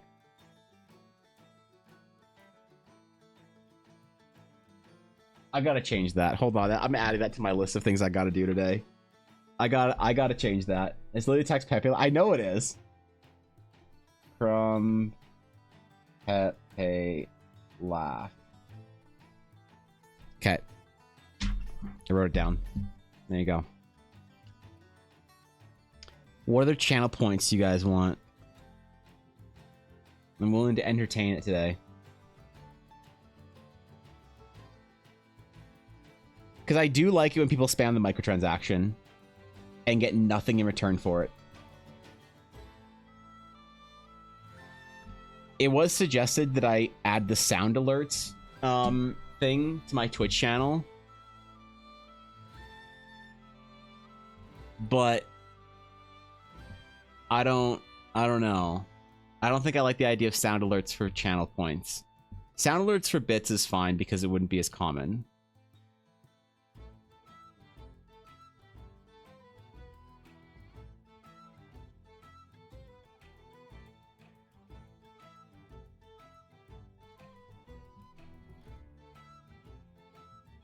What even are these?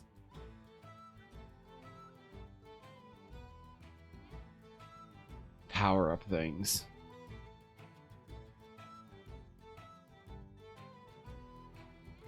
Alright, whatever. I'm not gonna worry about it right now. 500,000 for Rig Dart on Friday? Maybe. I was told that I should start taking sketch commission requests on stream for 2,000 bits. And do a Friday sketch like that, like an hour-long Friday sketch for 2,000 bits. I think I might actually. It'd be kind of fun. I don't know if people would request stuff or not. It wouldn't replace Fridays. It would just be on a different day. Like little mini commission projects, you know?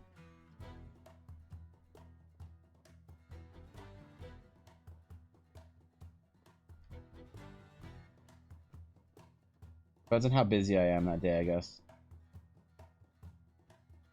But I don't want to actually let people rig rolls on Fridays. I think that's part of the fun is the random nature of it. You know what I mean? Part of the fun is that you actually have a random chance of winning on a Friday.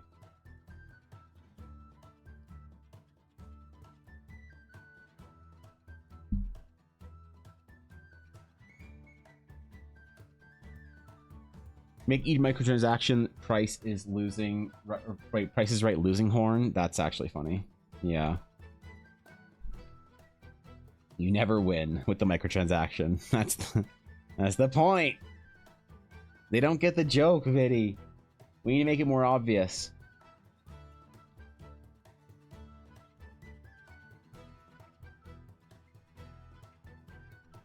It wasn't obvious enough. We need to increase the obviousity. You have enough bits for that? Yeah. 2K is not enough. It definitely needs to be way more than 2K. 2K for an hour-long sketch? You think it needs to be more than 2K for an hour-long sketch?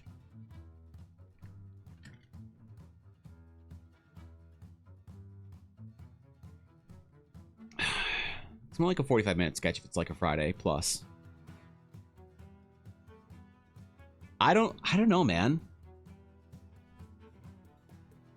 2K is too short. It's too small. Sound like distract you from your art though? Yeah, maybe. This Super Monk for 2 million. 100K bits. 100K bits is $1,000. You think we're talking about bits, not channel points?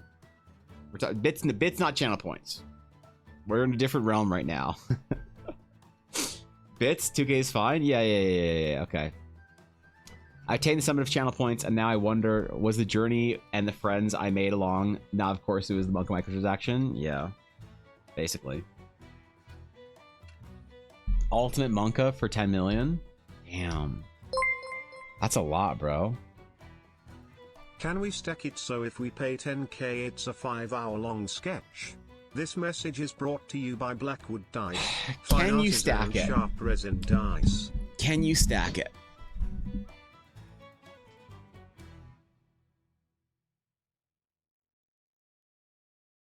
No. Nope. Nope. Nope. Unfortunately not. Nope. Because then I can't brick an entire stream. It has to be like a thing here and there. Like I have slots or whatever for that day. You know what I mean? It can't brick the entire. No. That would be too good. It'd be too funny. What's going on with this belt here? Okay. There's detail at top and bottom, some chains and shit. All right. I remember.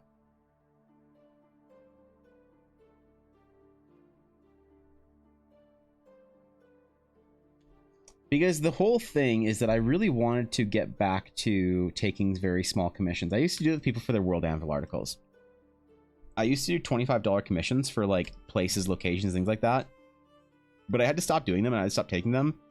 And then I think people just kind of forgot that I did them when I like made them available again. You know what I mean? So limit it to 2K 1 hour sketch per stream. First come, first served.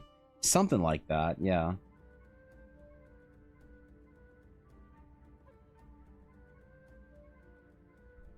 I don't know. Twitch is probably not the optimal way to do it. It's probably more like doing it via like Ko-fi or something, or Ko-fi or whatever the fuck you can pronounce it, for sketch requests.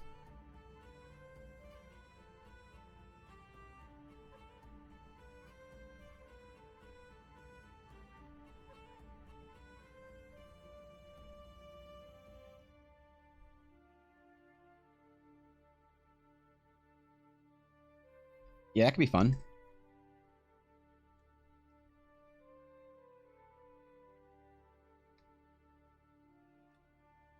We need more details. He has not enough details. I'm realizing this now.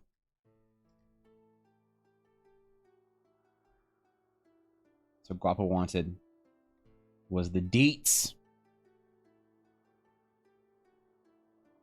Nothing less, but so much more.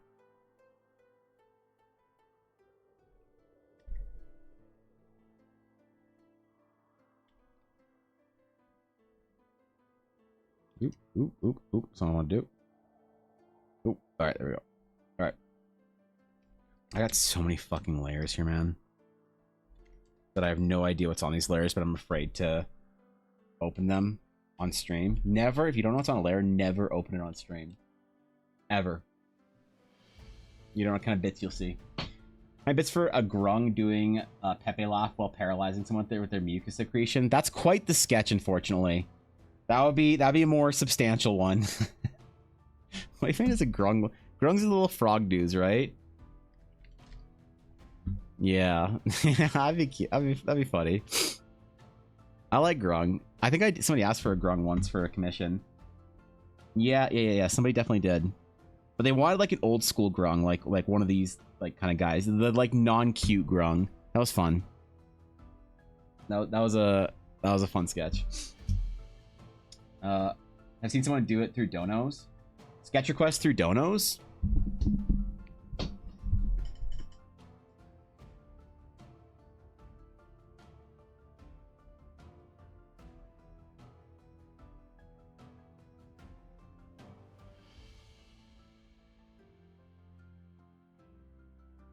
Yeah.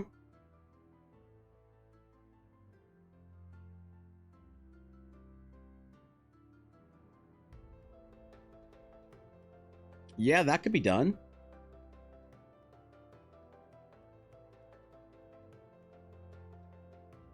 And then it's all stream focused though. But then I limit it to, I don't know. Yeah, that could be cool actually. Please might get upset if it still must become a transaction due to TOS. Coffee is a good choice. Yeah, you might be right about that.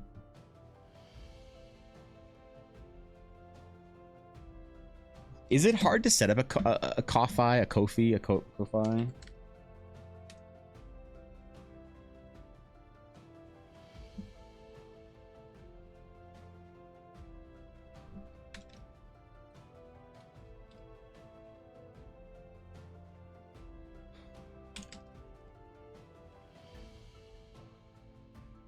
Because I know Silessa does it like this.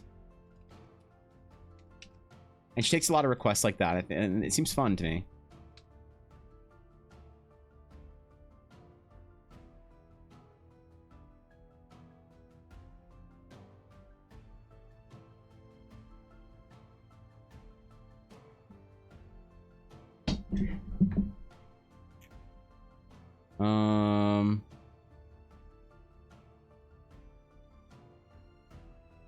Username, image. I wonder if this is hard to set up.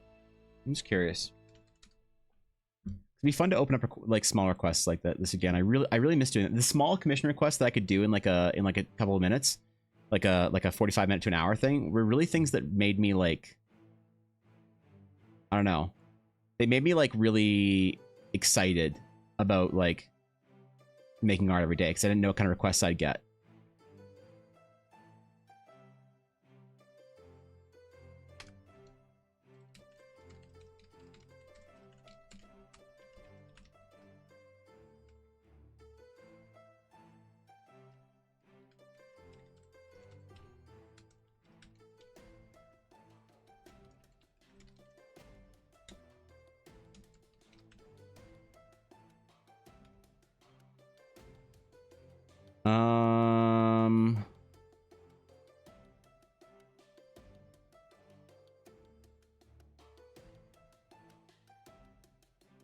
Contributor badges, schedule posts. Yeah, sure, whatever.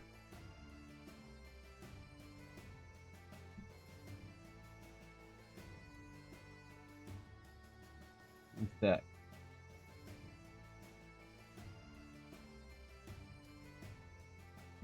All right. I have a page. I have a page now.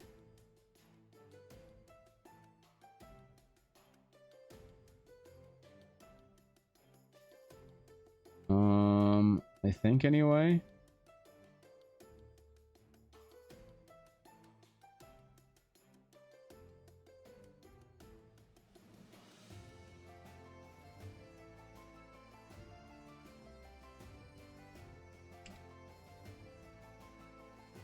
Does this work? Takes me artboard out of the pestilence. What's wrong, Dognus? Do you have the pestilence like I'm sick, I'm at home, I'm coughing? Do you have the pestilence like help Evan, I've given my entire college fund to Shy Lily so that she would say my name on stream? Is it the pestilence of help Evan, I have max ranked characters in Wuthering Waves or Zenless Zone 0 now? What kind of pestilence is afflicting you, my friend? Yeah. You collect sketches, redeems, then do them when you feel like working on your stuff. That'd be kind of fun, yeah. You might get upset. Where was I? Heavy laughing, grung, paralyzing someone with their mucus secretion would be the funniest thing ever. It would be kind of funny, actually. All right. Where's my Ko-Fi? My Ko-Fi page. Your page. Evan Blair art page. How do I add a sketch request?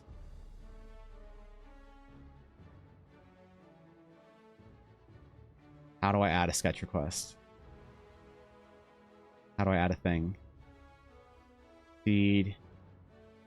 Add your first post on Ko-Fi. No, I need a... How do you... Because I know you can do this. I've seen it on Silessa's. Ooh. Add your first listing to get started.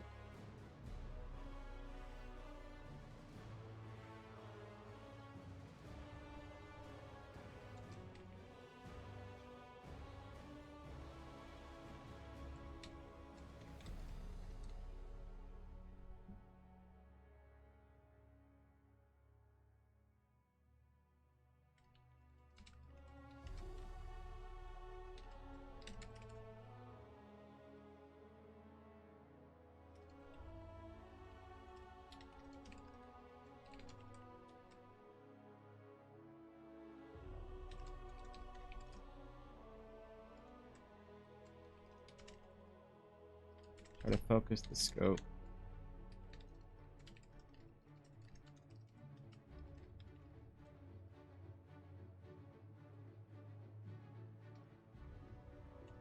Temples.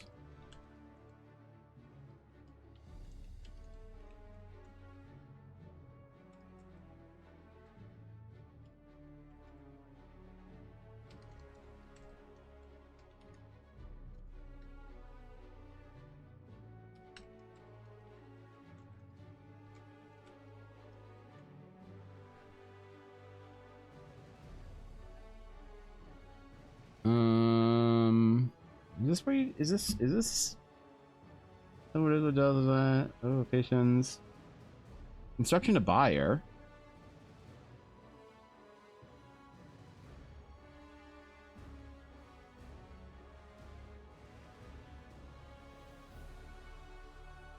I think this works.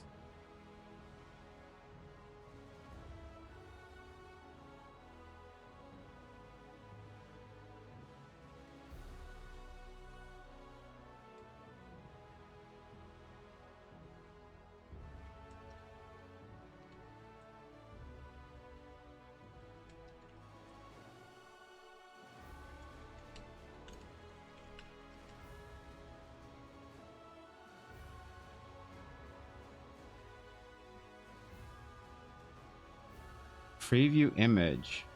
Preview image. I need to accept what's a location? What's a good location I've done for Fridays? Shit. Yeah, wait, shit. Vasilorant, what's up? I saw Worldbuilding title, so I just joined. Welcome, my friend.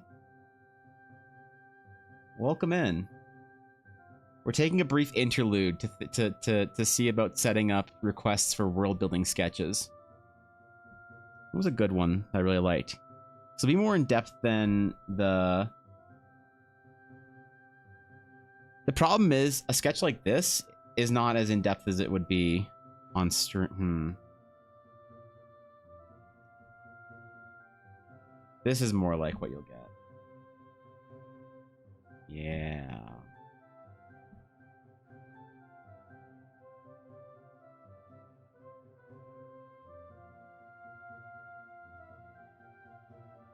Yeah. Yeah, that's a good one. I like that one.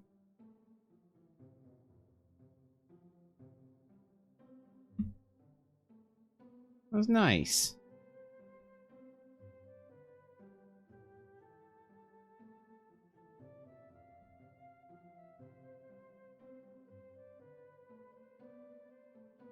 Oh, I should do two. One for location, one for magic item. Ooh, I fucked up. Location sketch.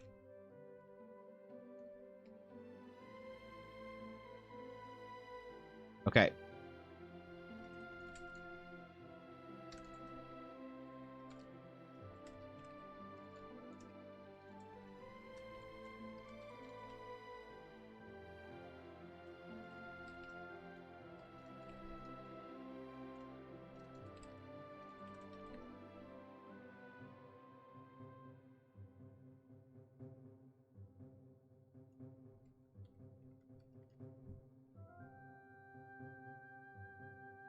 Okay. All right. Then I'll create a new one for Yeah. Then you create a new one for items. I see. Ooh, this is gonna be fun, dude. This is gonna be fun.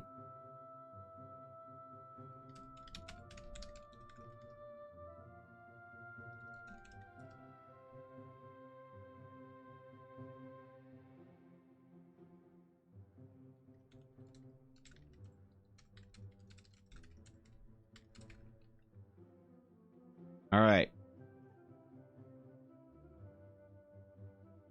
What's a good magic item that we've done? People will like. What's a successful magic item design that people enjoyed?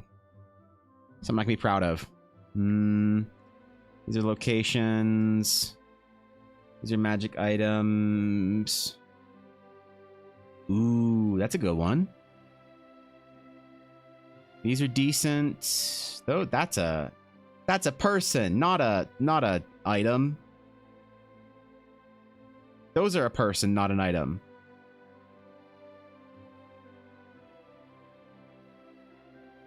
I feel like I should use one of my own.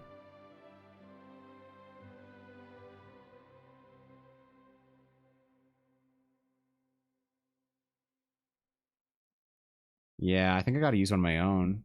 Magic item sketches, hey? You're light mode weirdo? What are you talking about? Coffee's in light mode. I don't think you can change the website to dark mode. I don't use light mode for anything. My Discord's in dark mode. My Photoshop's in dark mode. I don't use light mode for anything, bro.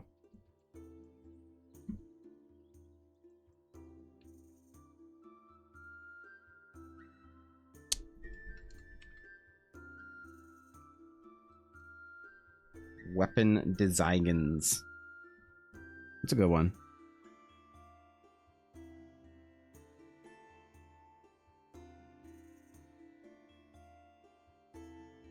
Ooh, I like this one. Let's do this one. Yeah, let's do this one.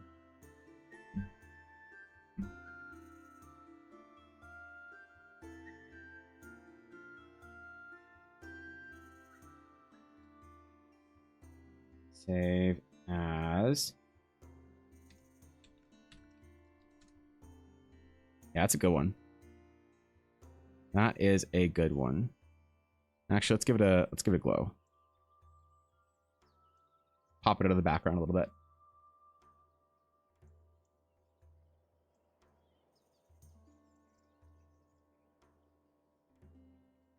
Okay, now we'll snip it. We'll get back to the sketch and whatever in a second. I'm just taking my break in doing something fun and dumb as opposed to just taking my break and going downstairs and getting water. Ashy's Keyblade, that was a good one. To make a command for your coffee. Let me make sure it all works first and then sure. Oh, I can add multiple examples.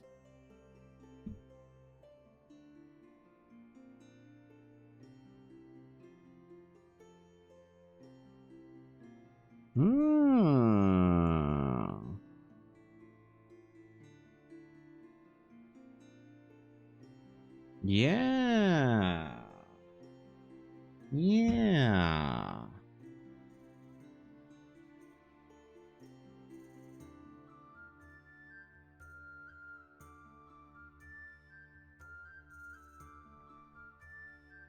Oh, fuck.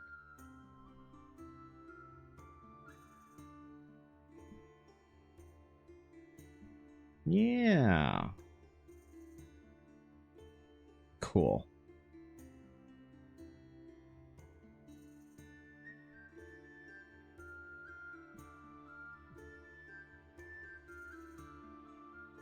Cool. I'm gonna figure it out, make sure it all works. I'll get Ella to help me test it or some shit.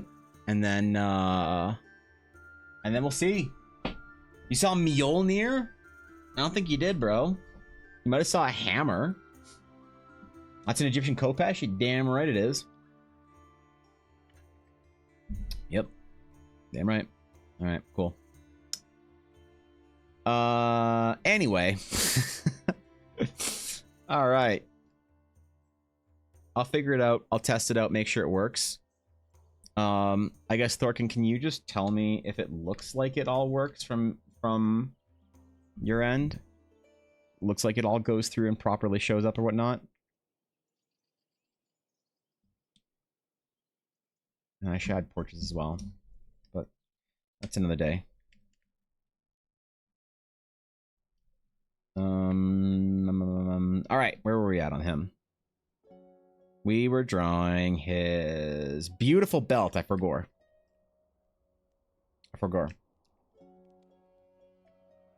Now I want to add some like emblems in here that sort of communicate also the lore, because don't forget, Guapo's wanting to make this a kind of a story of intrigue in the Magi societies of Ashasari. The problem is I don't have a lot of stuff written on that. Maybe what I'll do... Oh, I wonder if I could make some summer camp shit for World Anvil.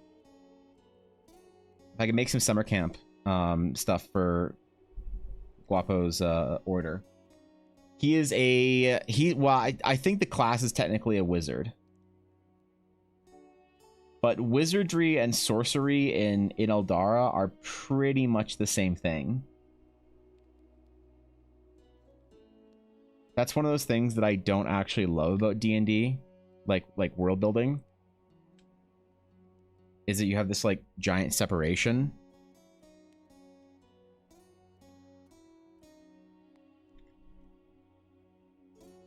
Between arcane practices. And yes, I am aware that most of the detail I just did in that is not going to show. That's not the reason I do it.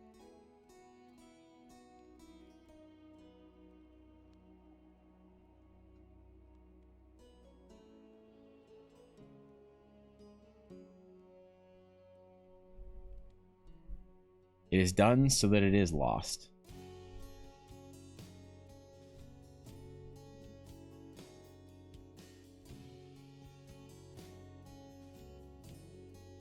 All that effort for nothing.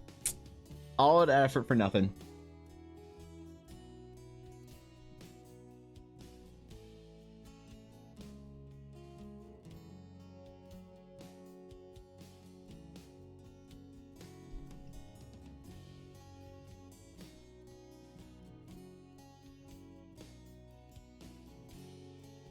And yet here we stand.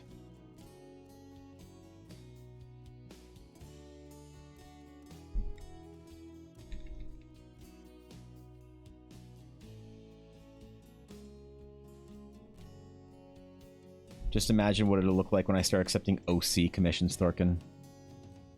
When I openly draw Twitter's OCs. Imagine the level of degeneracy. Unnecessary details appreciated. I'm glad you appreciate it because many people don't. I once had somebody ask me about my commission price, and they're like, hey. I'm like, what? They're like, you do commissions. I said, yeah. I said, great. I need a character done. I'm like, cool. And they asked how much, they like gave me a brief description of it. They asked me how much it would be, and I told them, they're like, whoa, champ? That's a lot there, bud. And I said, well, yeah, I mean, it's a big project. It's a whole character design. They're like, whoa. I see you put a lot of time into like all these little details and things. Yeah. They said, I don't want all those details. I want a very simple character with simple armor. I said, okay. So can we get it done for like half the price then? Sir, that is not how it works. I'm sorry. I'm afraid. Sir, this is a Wendy's.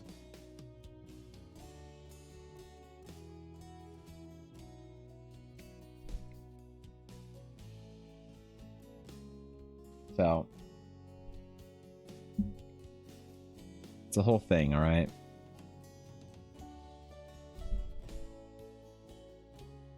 It's a whole thing. Oh, I got belt over here. Besides, if I'm not doing needless amounts of details, why would you ask me to draw a character for you? Right? Are there not other artists that can do better small detailed characters? Can anyone do the kind of bullshit details that nobody asked for that I can? Absolutely not. I'm one of a kind and unique. I'm not good, but I'm still one of a kind and unique. Like, geez, let's not get ahead of ourselves. It is always fun when I do work for people like this, like for Guapo's character here, that I do get to also do stuff for Eldara. Like I get to do some world building for it. So I do actually think that I will do some summer camp stuff to flesh some stuff out so Guapo knows where his character can kind of fit into things. Because this is mod character, by the way. It's officially his mod character. How about exposure? Dude, the amount of times I've had people offer me exposure, right? Like, you know what? I actually take someone seriously when they offer me a commission for exposure. I take them seriously because I know the value of exposure is actually a lot higher. Like some artists say, never work for exposure. I think that's wrong.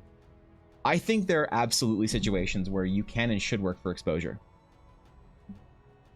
100%. It's a bit paradoxical though, because what I found is that people who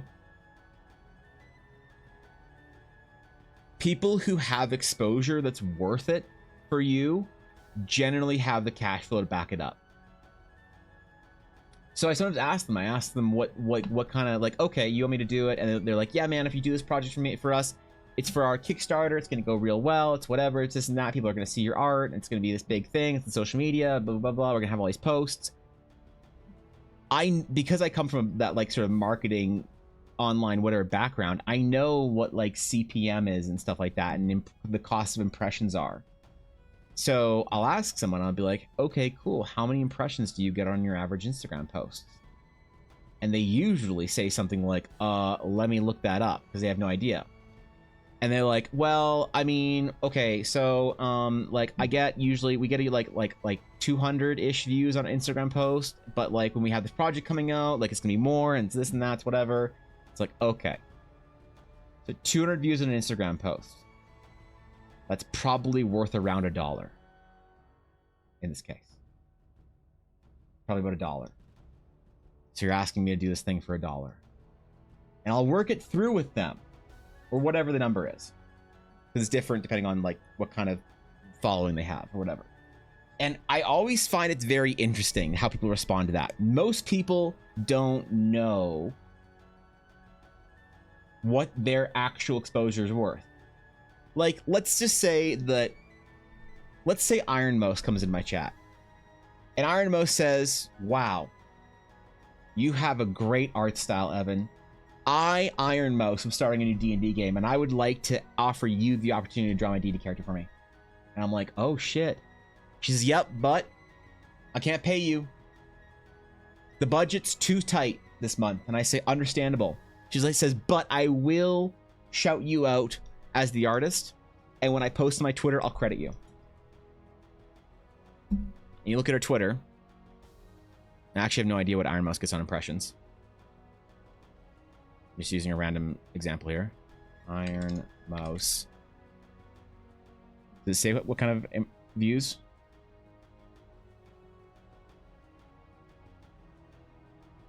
Yeah, 33K, 21K, 44K, 88K on a retweet, 500K on the whatever for a big event, 200K for an announcement thing, 100K for a meme. It's like if Ironmost says, hey, I'll post your art on Twitter, I'll shout you out, I'll link your Twitter, will you do the piece for me? I'd say yep. Yep, free of charge. Yep.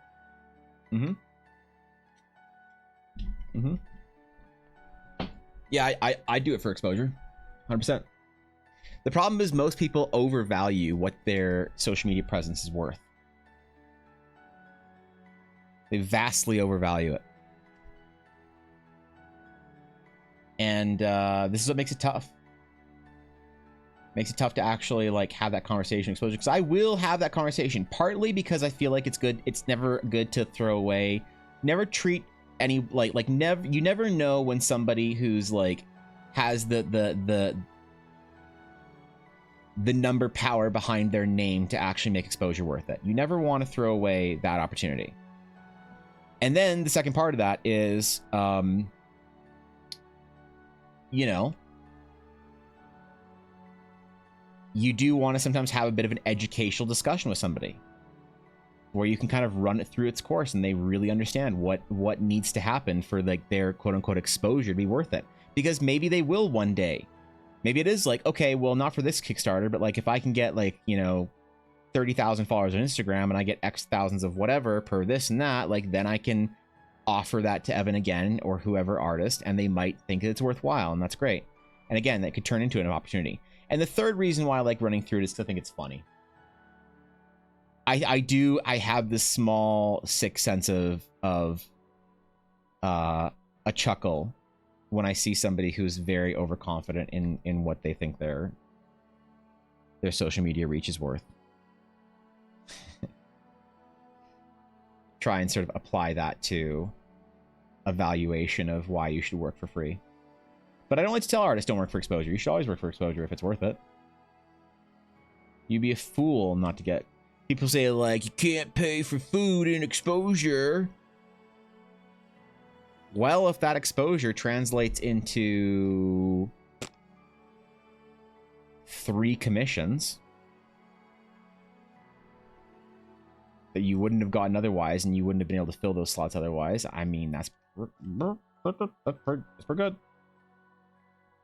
That's decent, dog. Like, I don't know. I don't know what your metrics are for a good time, but I don't know. It's all in love, though. I'm trying to like shame people when they say it. And I don't get those offers all the time, but very, very occasionally, very, very, you know, sparse through the year, will somebody ask me to do something commercially for exposure, which is always kind of funny. But it is, like I said, it's paradoxical because generally if somebody can, if their exposure is worth it, they're not concerned about paying you your rate. I couldn't imagine if Ironmost asked me for a character design that she would cough at $400 for a piece of art. I could not imagine it. Right? I don't know if you've had the experience before. Acquaintance of mine refused to believe any art piece is worth more than $50, even if things like League Splash. I'm like, dude, you need to add some zeros to the end. And I see often it's annoying as AF.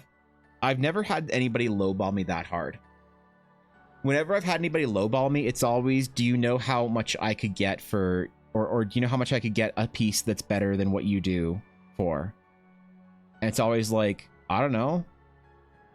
They're like, I could get a piece that's better than what you can do for $100. Like, all right, man, that's crazy. Fucking shit, dog. Like go for it. Yeah. If they really out there and they're charging you $100, and you got bands to spend, and you want to spend that shit on that artist because they're only charging you $100, like fucking good luck, bro. Have fun. Like, I hope your project turns out well. But that's still fairly rare. I've had people try and argue or debate, but honestly, I protect myself pretty well from that because I don't advertise my commissions on Twitter. Honestly, the vast majority of people that I work for are people that know me from stream, and so they have some sort of valuation of my art that is more than just the actual sort of like they've thought about it. They want something from me. It's not about I need art and I need it from the least expensive for the highest value that I can possibly get. And I found this artist on Twitter, and I think I want to ask them to do it because I think they'll have the, you know what I mean? Like, it's never that, right? It's always like, hey, you know, I'm watching your stream for a little bit. I think that your style is cool. I think you do this like really well. This character idea that I had, do you want to do the commission for me? It's like, sure. At that point in time, people are usually more like, how much is it, as opposed to like how much is this going to set me back, as opposed to tell me how much it is and I'll see if I want to do it. Which I'm never offended if I quote somebody, because I don't have my prices posted because it attracts the wrong kind of people often. If somebody says, like, you know, I try and give people outs on it too. I'm like, hey, yeah, this is what it's going to cost. Like, I think this is about what it will be. You know, that's what I think the quote's going to look like. So yeah, man, just think about it. And if you still want to go through with it, like, let me know. And you know, if not, I appreciate you asking me, bro. And I always give people an easy out. They don't feel like they're like compelled to sort of keep going with the project because I don't want anyone to ever feel awkward. Like, oh, I thought this was going to be like $100. Ooh, oh, I don't know about that, you know?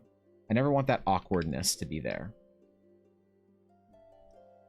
So I try and make sure that people know. I'm like, hey, this is the quote, and yeah, let me know. So it's like real easy for them to either say yes or just and I'll leave it, because what I do often is I'll leave it in their corner as if like you don't have to tell me what if you want to do it or not. Tell me if you want to go forward, right? Because it gives somebody an easier opportunity to ghost me. Which that's like it might sound counterintuitive, right? You're like, ooh, you're giving him an opportunity to ghost you? I'm like, yeah, absolutely. I'll say, cool, here's what it'll cost, here's the quote. You know, think about it, and if you want to go through with it, send me a message, and if not, then hey, thanks for chatting. And so somebody can easily like walk away and be like, ooh, I am not following up on that. Ooh, God. And they don't have to send me the message, because it really sucks to send someone a message and be like, hey, yeah, that's really cool, but like, it's out of my price range, sorry. People don't like doing that. It sucks.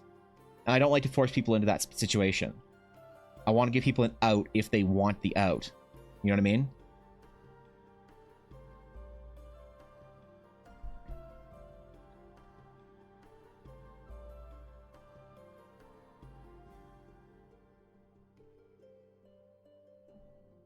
So, I don't know. Play do it. Love the grung. Yeah, thanks, bro. It's really annoying they give me that look as if I'm absolutely insane. I was trying to clarify IRL acquaintance. Oh, that's fine. Like, I mean, here's the way I think about it, Thorkin. Like, you're getting annoyed about it. Here's the way I try and think about it. Don't be annoyed.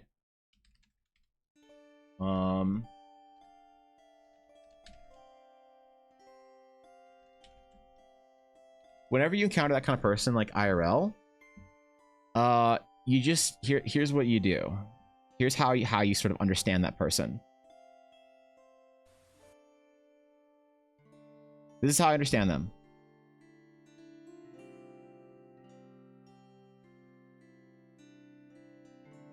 Some dogs lick windows. And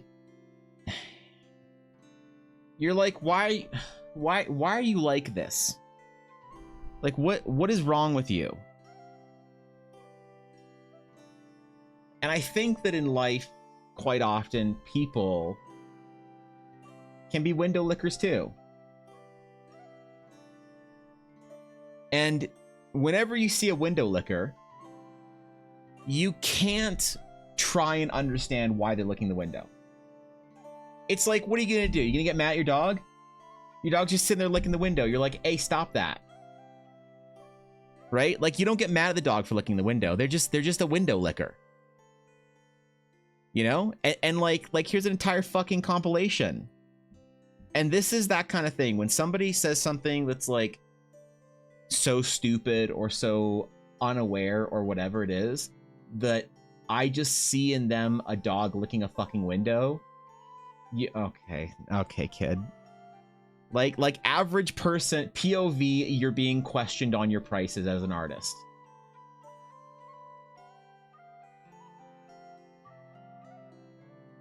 Right? You can't worry about it too much. Some people are window lickers, and there's nothing you can do about it. There's nothing you can do about it, dog. It's fine, man. You just gotta move on. I wouldn't, like, lend that person money. Or, like, maybe let them, like, watch my kids if I ever had kids. But besides that, there's nothing you can do about it. You just gotta let them lick that window. I'm getting there. Give it a little scrubby scrub.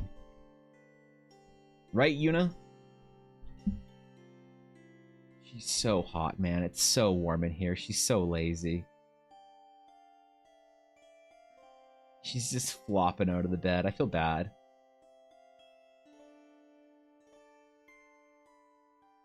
I feel like I should put her in front of the fan. The bed blowing on me. Maybe she'd be happier there if I moved her bed. Oh, but what if I move her bed and she's... I don't want to fuck with it. She likes being in there. Maybe it's cool under Ella's desk. I'm not sure. All right. All right.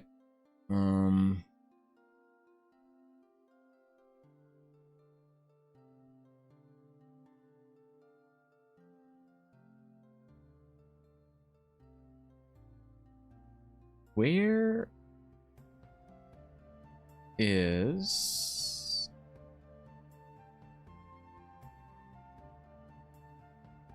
Okay, never mind. Closing all the shit. All right. I did not take my break. I kind of did, but I should go get more water probably. I am low on water. Yeah, let me do that and sort of like reset my brain and not look at this for like 3 minutes. So I'm gonna go fill up my water again because it is hot as balls. It's drier than the Sahara in here. Okay, there was ice, but it got global warming. I'll be right back.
All right, be back. Be back. Please give access to 7TV of much importance. Sure. How do I do that? 7TV. Sign in. Okay. Evan Blair Art.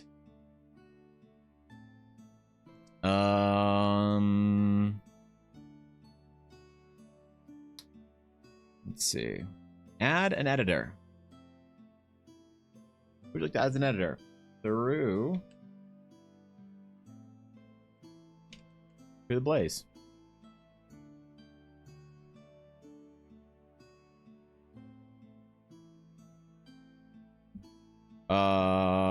Save. Okay, you're an editor, Blaze.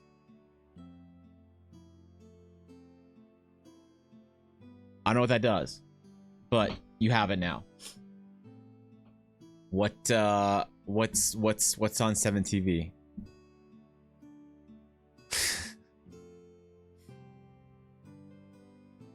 Yeah, what do we got going on? Oh, bye, Yuna. Okay. Get to work? Doing what? Doing what? Jesus. Oh, Elliot. That's why you jumped. Okay. Alright. Yes. You can edit now. The editation.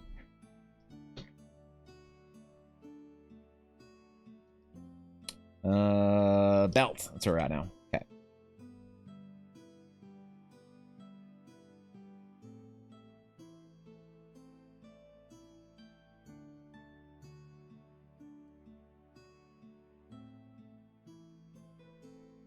Hope nothing was broken. Blaze is our hero? What's Blaze doing? I want to figure out how to access your emotes. I'll let you know. I'm still trying to learn 7TV. Okay. I'll admit I'm a little concerned since something was broken. I'm worried.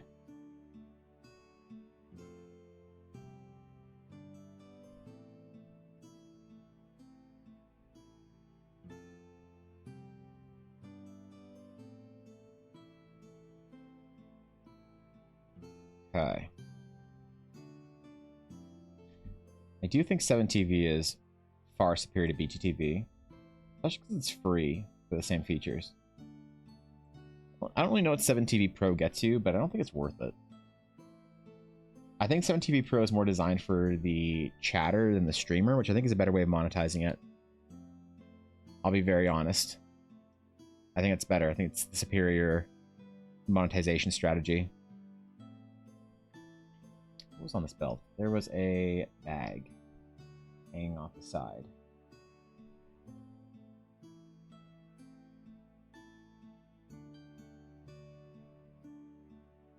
Ah, yes, my guidelines of dumb scribbles. That perfectly illustrates and describes what the material underneath looks like. Good job, Evan. Good job past me. As always, it's a privilege to work with you, bud.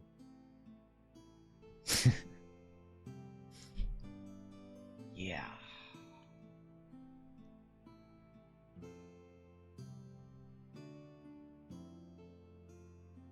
Listen, it's rough out there. I'm doing my best, okay?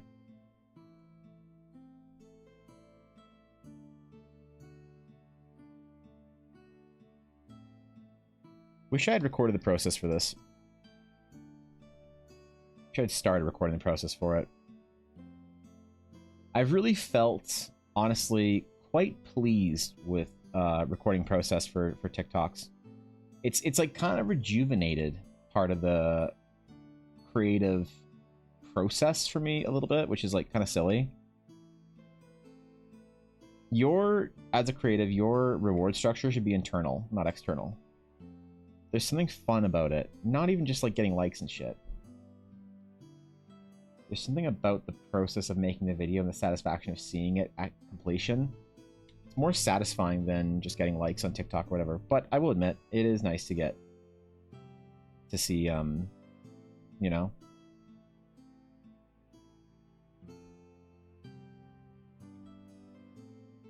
kind of recognition. Any whatsoever. It's tough on artists, man. We're emotional creatures. We're little whiny babies. All mods characters meant to be part of the canon Dragon's Claim, right? Yep. Yep.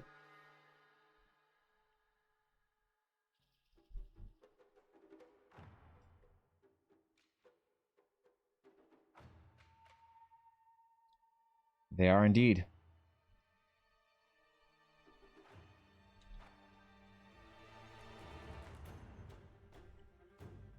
Except for Bizzo. No Azael will ever be that sleepy.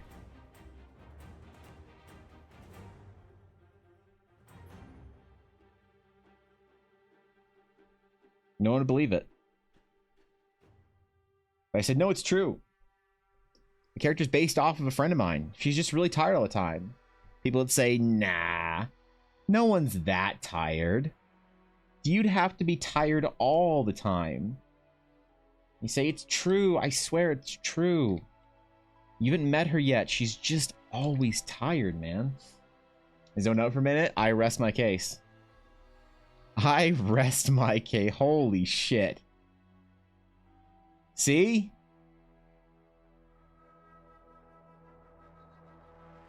See what I mean?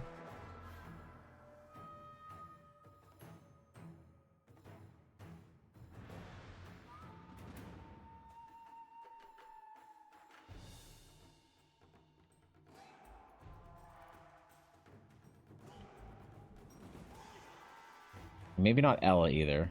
She doesn't get to be the Dragon's Claim. She already has 3 characters in the Dragon's Claim. God damn it. She doesn't need more. Well, I mean, Ella Blackwood is not even in the Dragon's Claim. She is the High Lord of the Growlhammer.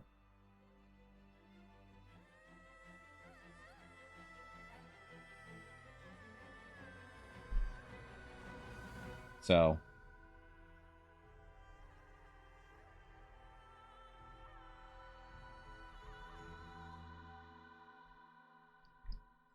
you know, what that looks like, I don't know. What does it mean to be High Lord? Well, you got a lot of paperwork.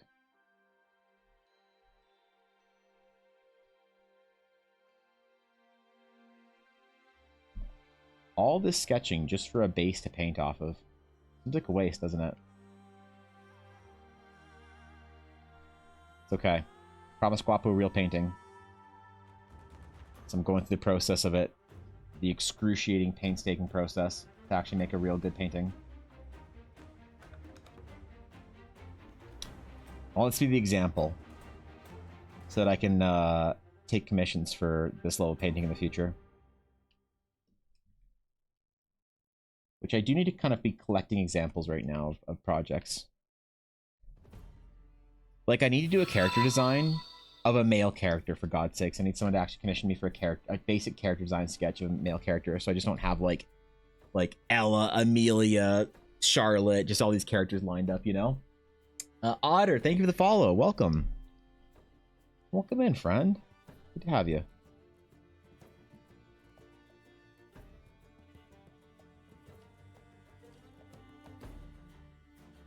So, it is a challenge.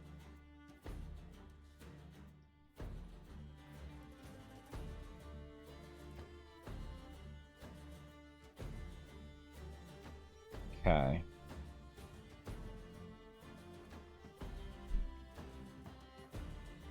I am still saving the process. Even if I'm not recording it, I am still saving the process so I can make a, like one of those post-process videos. It looks like you're making a process video, and only the people who catch it on stream know the truth. Only they know the truth. It must not come out.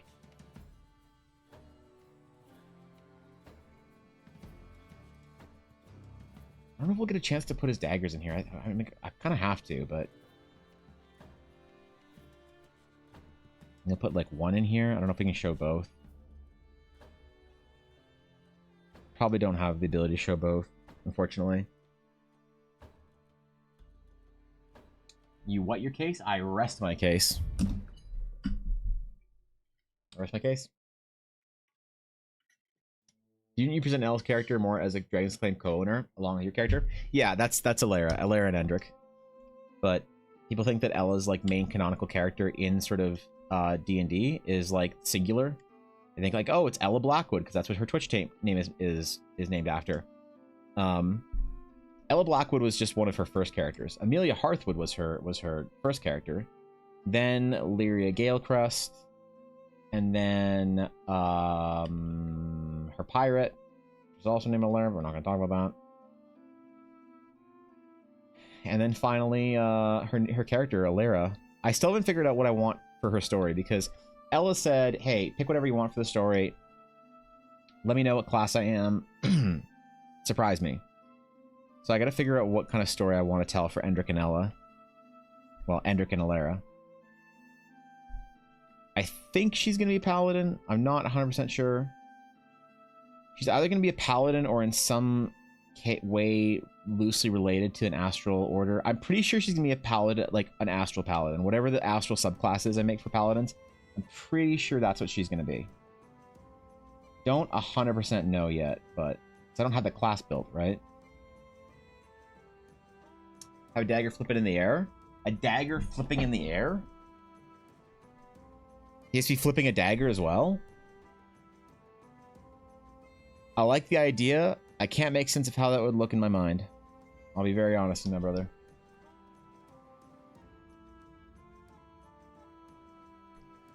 Can't quite visualize it.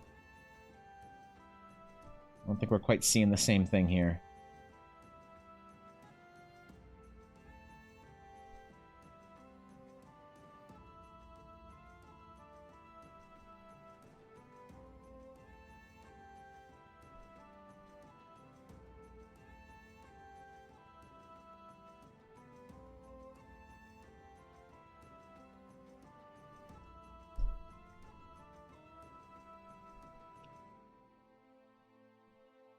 Okay.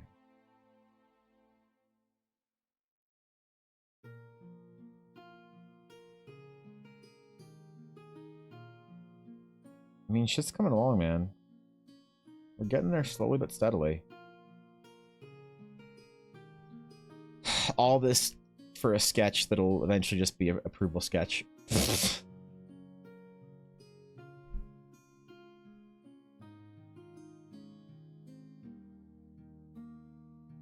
It is kind of funny, but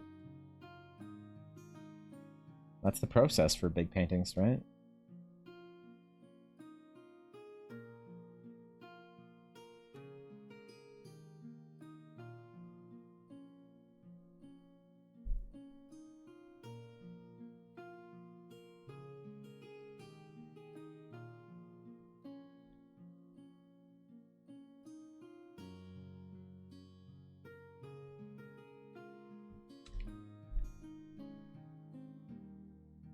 After all, if you want to charge big boy prices, you gotta have big boy process.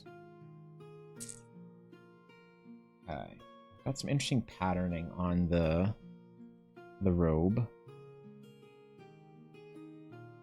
I don't want to be asymmetrical, to be honest.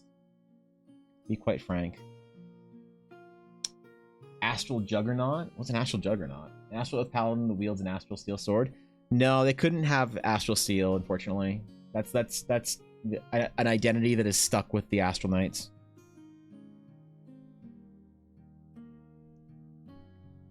But they'd be something kind of closer to a sage, I guess, or a knight. Still be a paladin class, so it'd still very much feel like you're playing a paladin. It's just I want to make obviously really interesting ways for players to interact with the cool things about Eldara, right? The cool magic forces, the cool orders, the backgrounds. I think it's really important for a campaign setting to have the ability to, you know, to like play into whatever makes the setting cool, the world interesting and unique.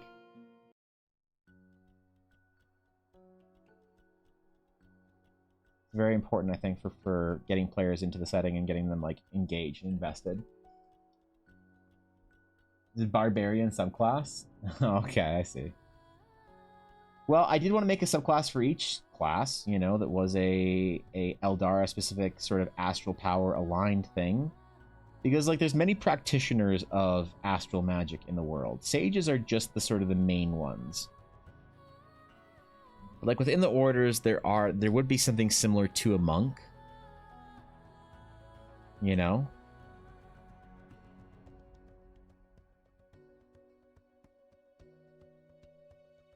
Now, not every class necessarily will fit into it really well, because there's certain classes that don't really fit into Eldara all that well. Like Warlocks, for example. I don't know if Warlocks really fit into canonical Realms of Eldara.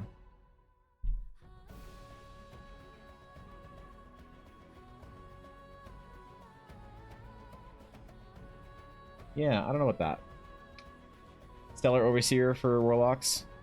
Well, that's the thing. Their patron would have to be more of a general magic source as opposed to an entity with whims.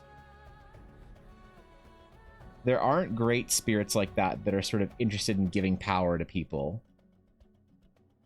In Teleria, at least, that you could sort of have a patron of your magic. Doesn't really work in the Realms of Eldara setting. It's one of those things that, like, gotta sort of remember once in a while the hierarchy of world building. And it's Realms of Eldara first, D&D second. And if you need to sacrifice mechanics or whatever to emphasize the setting, you know, so be it. And so if you have to sacrifice an entire class or entire like class's ability, like, sure. Now, do I expect players to not play Warlocks if they're playing a game in Realms of Eldara? Absolutely not. It's your game, you tell your own story, bro. But if you want the sort of the canonical experience, then yeah, I probably wouldn't find a Warlock, you know? Warlocks so hard as you don't like the outer planes where patrons usually rely? Yeah. Stellar Overseer could refer to them to a specific part of the galaxy, like comics meteors. Yeah, so I'd have to be creative about that, definitely. There'd be a way to do it, but it would have to be, like you said, some sort of cosmic force as opposed to an entity with, like, a presence and a conscious... It's like, I think that the worst thing you can do in a fantasy world is make interactable deities. You know? And I've said that. I think, I've gone over that many times. I think the worst thing you can do in a modern fantasy is make interactable deities for a game. But that's, you know, opinion. It's not like I shun and criticize everyone with interactable deities. I don't care that much. I do think it presents a lot of problems, and more problems than it serves. You're trying to make something original, interesting, and new, and unique. Which not everyone is trying to do, which is fine. You know, I don't think there's anything wrong with trying to tell a story that fits within the status quo, and it provides another example of the thing we like. We're all doing that to a certain extent. It's just how comfortable are we nestling our story into that.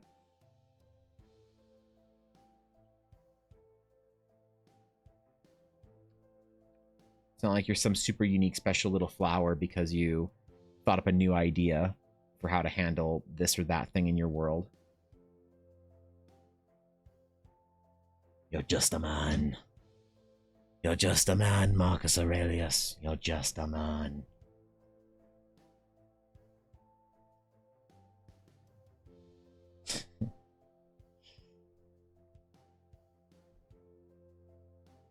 Or whatever, I don't know.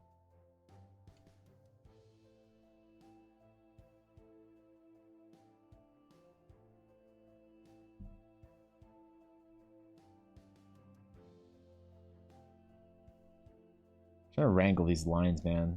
It's tough.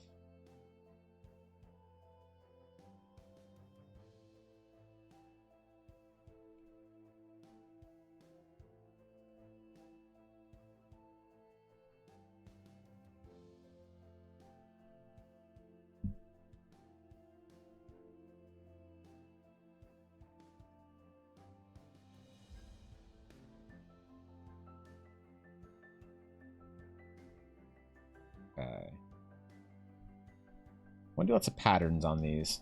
Make them look all fancy and shit. We haven't talked about color palettes yet all that extensively. I think we talked about purples and golds and things like that, but I don't recall anything very specific. Warlock's first class and you love it? Warlocks are cool. They're neat. They're a cool fantasy. You know, I think it does make it, again, hard when you have... It makes it a challenge when you have entities of extreme power that are interactable, but absent from a conflict. You kind of limit the scope of that conflict, right?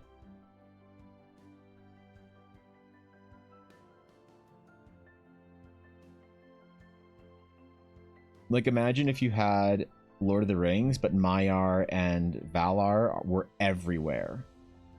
And they were interactable. In their full form. Their full power. The whole point is that the bad guy is in limited power. And that the good guy is in limited power. And it's like the original power-limited deity story. This is why I say so much of what we get is just derivative of that. There's nothing wrong with being derivative. It's derivative. It's not changing the world. Not that it needs to either.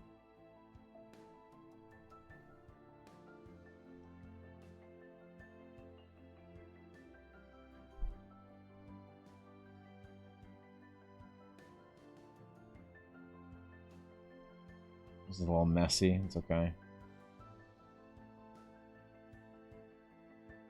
We'll purge a little bit. All right.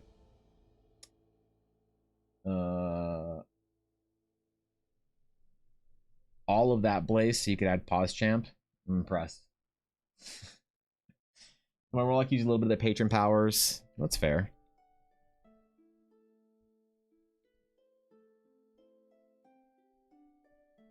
That's fair.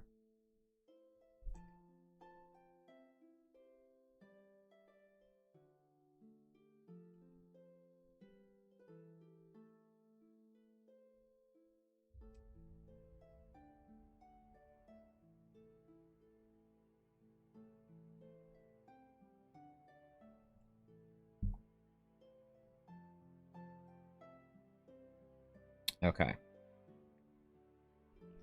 Now we're getting somewhere with how this is supposed to look and how it's supposed to be shaped. Now we're getting somewhere. We got some patterns, throw some design in here. Maybe it'd be useful or beneficial to just like clean up some of the mess in the sketch. Just a little bit of it, you know? Some of the non-descriptive mess. Because there is a lot of non-descriptive mess in here. Most is, I mean, it's all descriptive to an extent, right? Somebody's being dumb? What? That's the reason? I mean, you guys better tell me what the reason is pretty quick, or okay, there it is. Or I was gonna say, or I'm gonna start assuming the worst. All right. Well,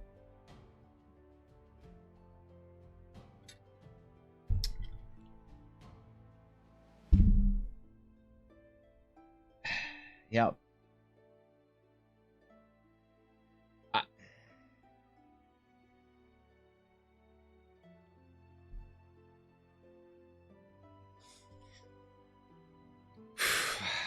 Well, there you have it. So that's the emote you have to spawn when somebody pots a hydrate check. Okay. Okay, dude. And to think when I was about to say where I'm gonna assume the worst, that was not it. That was not the worst that I was going to assume. So I am surprised. I'm thankful.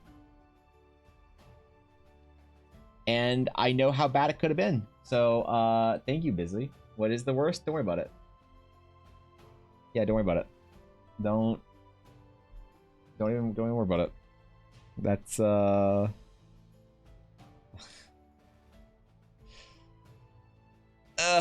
God, okay.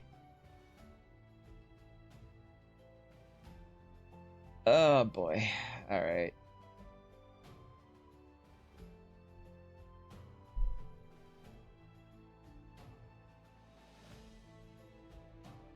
Yep. Yep. Well, I don't know what I should have expected. And it should have been that, let's be real.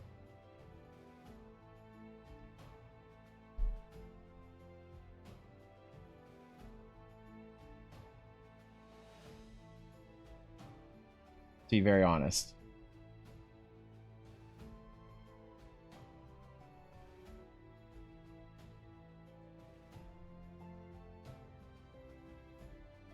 God damn it.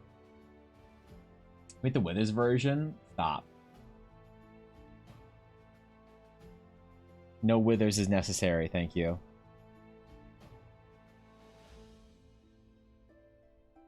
I suppose the worst would have been anything fishy had a say in.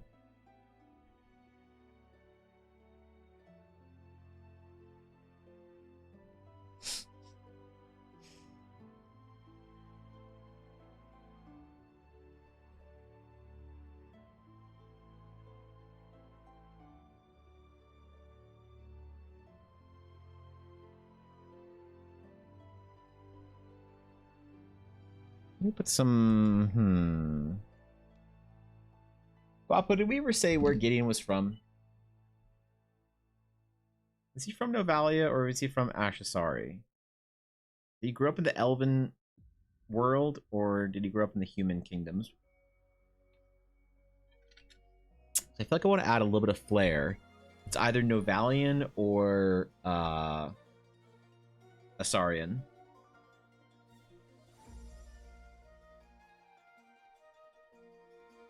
Got a little bit of both, though, I feel like, right now. It's pretty satisfied with.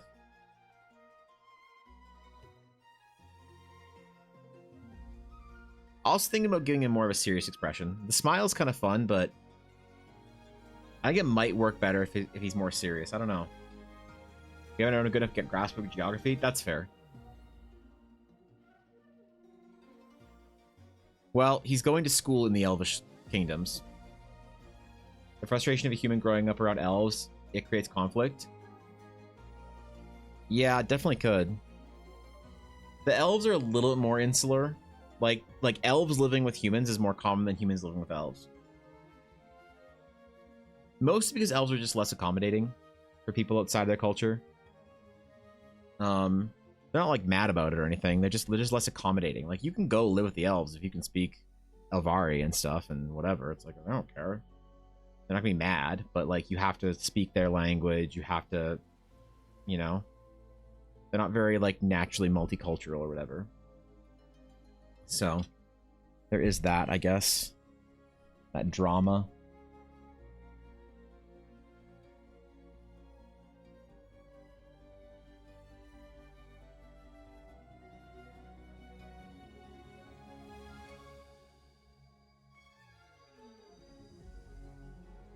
Kind of naturally occurs or whatever.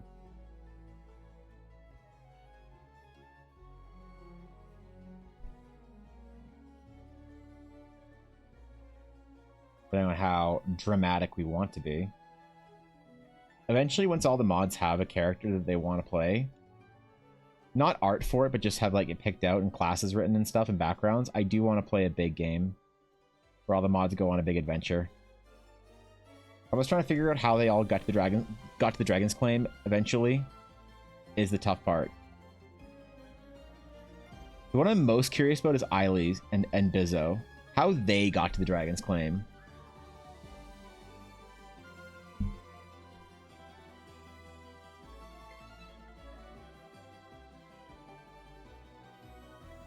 As I recall, Bizzo is going to be some sort of like archivist for the guild. A sleepy Azael that sort of like runs the library at the guild hall or something. There's not much of a library to it though. Mods eventually live streamed? I doubt that the mods would want to live stream that game. I'd be down, but not all the mods are streamers and not all of them want to be on stream, and I respect that. Just because you like watching streams, you know. It's like my current game. People wonder why I don't stream it on Twitch. Because some of my players just don't want to stream it on Twitch, and I think that's totally fine. It does add an entirely another dynamic to what you're doing when you know people are watching you. I'm used to it, right? But if you're not used to it, it's pretty weird. Very weird.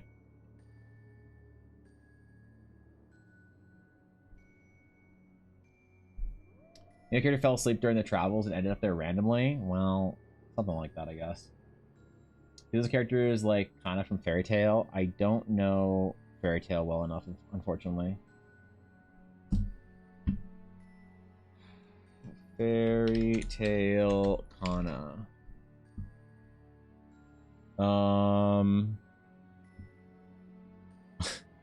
What is this? What is this? What is this Walmart Nami? What the fuck? What is this great value Nami we got going on here? Who the fuck is this?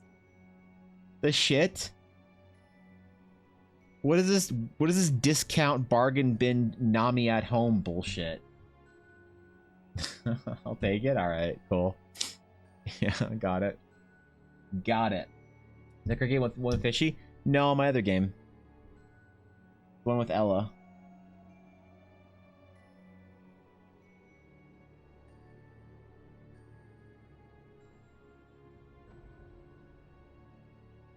That one.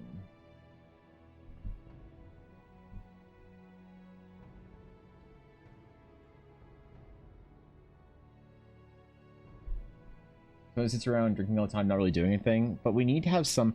Actually, Blaze, what did you ever pick your mod character, or did you ever make a mod character? I don't remember us talking about it. I don't think we ever did we? Am I just forgetting a big long conversation we had? Am I the asshole? I mean, yeah, but I want to know if in this context I'm also the asshole. It's an important thing to know.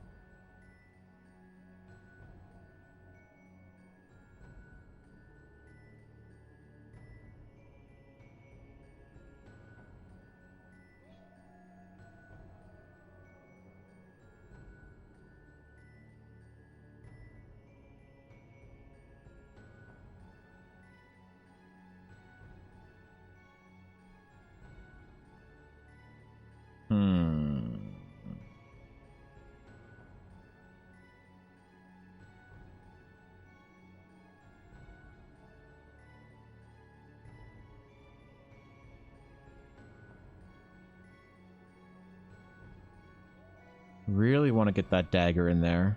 Maybe we'll tuck it into his belt, actually. I wrote it a couple times because my first idea is completely fucking cringe, but a replacement idea actually fits in Eldara. What is it? What is it?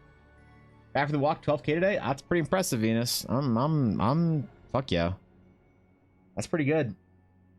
12k, not a bad singular day.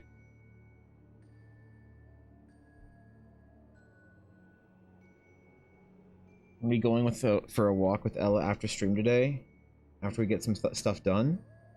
And it's currently 30 degrees out right now, so we'll see what it's like when we actually go out for a walk. But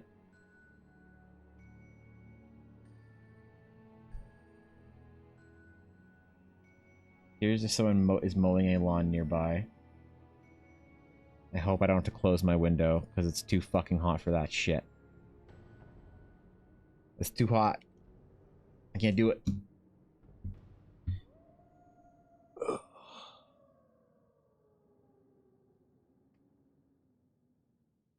Hoping to actually start walking tomorrow. My legs no longer feel like fucking dread from traveling. Well, there you go. There you go.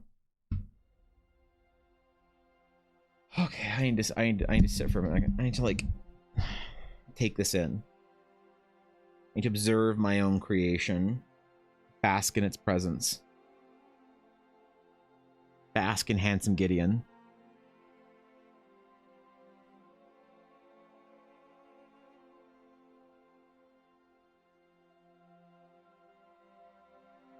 You know, I never know what's gonna stay or be kept for a piece. What things are gonna change by me or the client before it actually gets sent off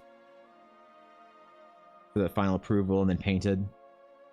I always look at a piece and I kind of like try and envision what it's gonna look like when it's finished, but I don't know. It's like my brain tries not too hard to do that. My brain tries to like not focus too much on what the final piece is going to look like. I feel like that like removes the ability to be inspired as you're working. How far along the distance? Let's check. Let's check.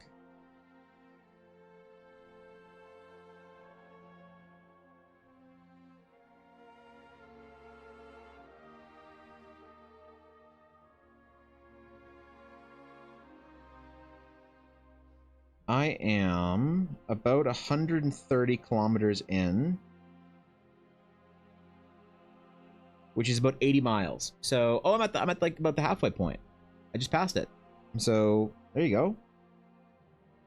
Yeah, I'm at about 130 kilometers or 80 miles. So I'm hoping to do a couple of long walks this weekend, like maybe a hike. We went into the into the town in the mountains last weekend, and we didn't do a ton of walking. Oh, you know what? No, this weekend we're not going to do a ton of hikes because this weekend is Pokemon Go Fest Global.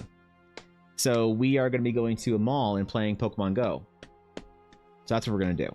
So I'll still be walking this weekend, but not doing any like massive hikes. Next weekend and the weekend after, we'll probably try and do some big boy walks, like go out and get our boots on or whatever, and go do some massive hikes or some shit through the mountains and the valleys and everything else in between. But this weekend is indeed Pokemon Go Fest Global, which is the best weekend to play Pokemon Go. Which, by the way, if you guys need some added enthusiasm to your walking challenge, I've enjoyed Pokemon Go thoroughly this year. It makes going for walks, I don't know, more fun slightly, because you like hatch an egg or catch some stuff or whatever. Gotta incubate this egg. Fuck. What can we get out of it? It's a 12k egg. Alright, decent. Decent.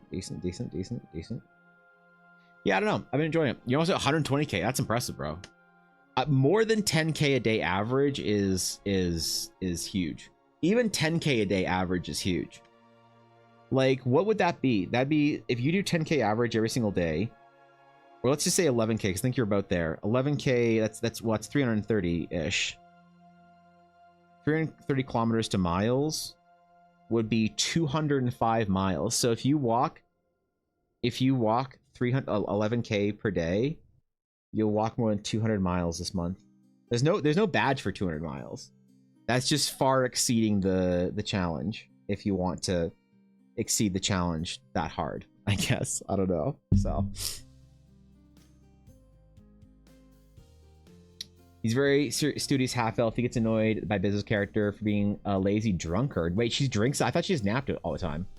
I don't remember if we ever decided on a class and you didn't really talk about backstory. Well, you don't have to have a class either. You can just be like an archetype if you want.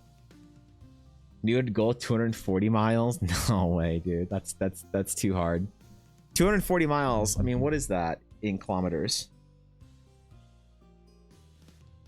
240 miles is 386 kilometers. 386 divided by 30. Because I think there's only 30 days in July, right? That's 13 kilometers a day almost. 13 kilometers a day. That's a lot of walking. That's a lot of getting up there. And then what is it? Like 31 days? Oh, thank you. 386 divided by 31 is 12.5 kilometers a day. And 12.5 times about 1,200 is about 15,000 steps per day. So it's about, for people who are tracking based on steps, that's about 15,000 steps per day. That's too much. You don't got to do that. 240 kilometers divided by 31 is 7.7 kilometers a day. So to finish the challenge, it's about 8 kilometers a day. And that is, I think, about 10,000 steps. 8 times 1,200 or 1,100, sorry. Yeah, it's about, or 1,200. No, 1,200's right. 9,600. Yeah, so if you walk about 10k steps per day, you'll hit the challenge. Which is a challenge, and whatever. Like, that's what I'm doing. That's what I've been doing for since May, is doing 10k steps per day. which doesn't always like the kilometers varies a little bit, but it's about right every day. Every day that I do 10K, it's about 8-ish kilometers, so it kind of works out actually. Yeah, I don't know. It sort of evens out. It figures its shit. Well, whatever. Okay. That's where we're gonna call it. I think I'm about finished. I'm about dried out with this bout of work. So I might be live tonight. Actually, I might do a little stream tonight. But I got to do a couple things with Ella, a couple unit related things. Then we got to go for a big long walk, and then tomorrow I'm gonna be late. There's a small chance I won't be live tomorrow. If I'm too late, I'll let you guys know. But or if I need to have any fucking massive dental work done or whatever. But I'll probably just be about an hour late to stream tomorrow. Likely, that's all. But yeah, man, I'll see you guys tomorrow. We'll jam. It'll be fun. I might open character requests for Friday. I don't know yet. We'll figure it out. Either way, y'all are amazing. Go out there. Get your walking done. You deserve it. You deserve to go out and burn your legs up walking. 10K steps a day is very attainable. Very, very, very obtainable. If I can do it, well, you can probably do a lot more. So, yeah, man, I'll catch you guys later. I'll see you tomorrow, hopefully. If not, guaranteed on Friday, and maybe tonight. Maybe I'll be a secret stream tonight. Late. Shh. Is it too late for portfolio day? Probably. I think yesterday afternoon was too late for it. I think I was too late for it. I posted, which sucks. But I mean, you can always post. Fuck it. See what happens. I don't know. There's no harm in it, typically. Anyway, have a great day. I'll see you all later. Until next time, my friends. Farewell.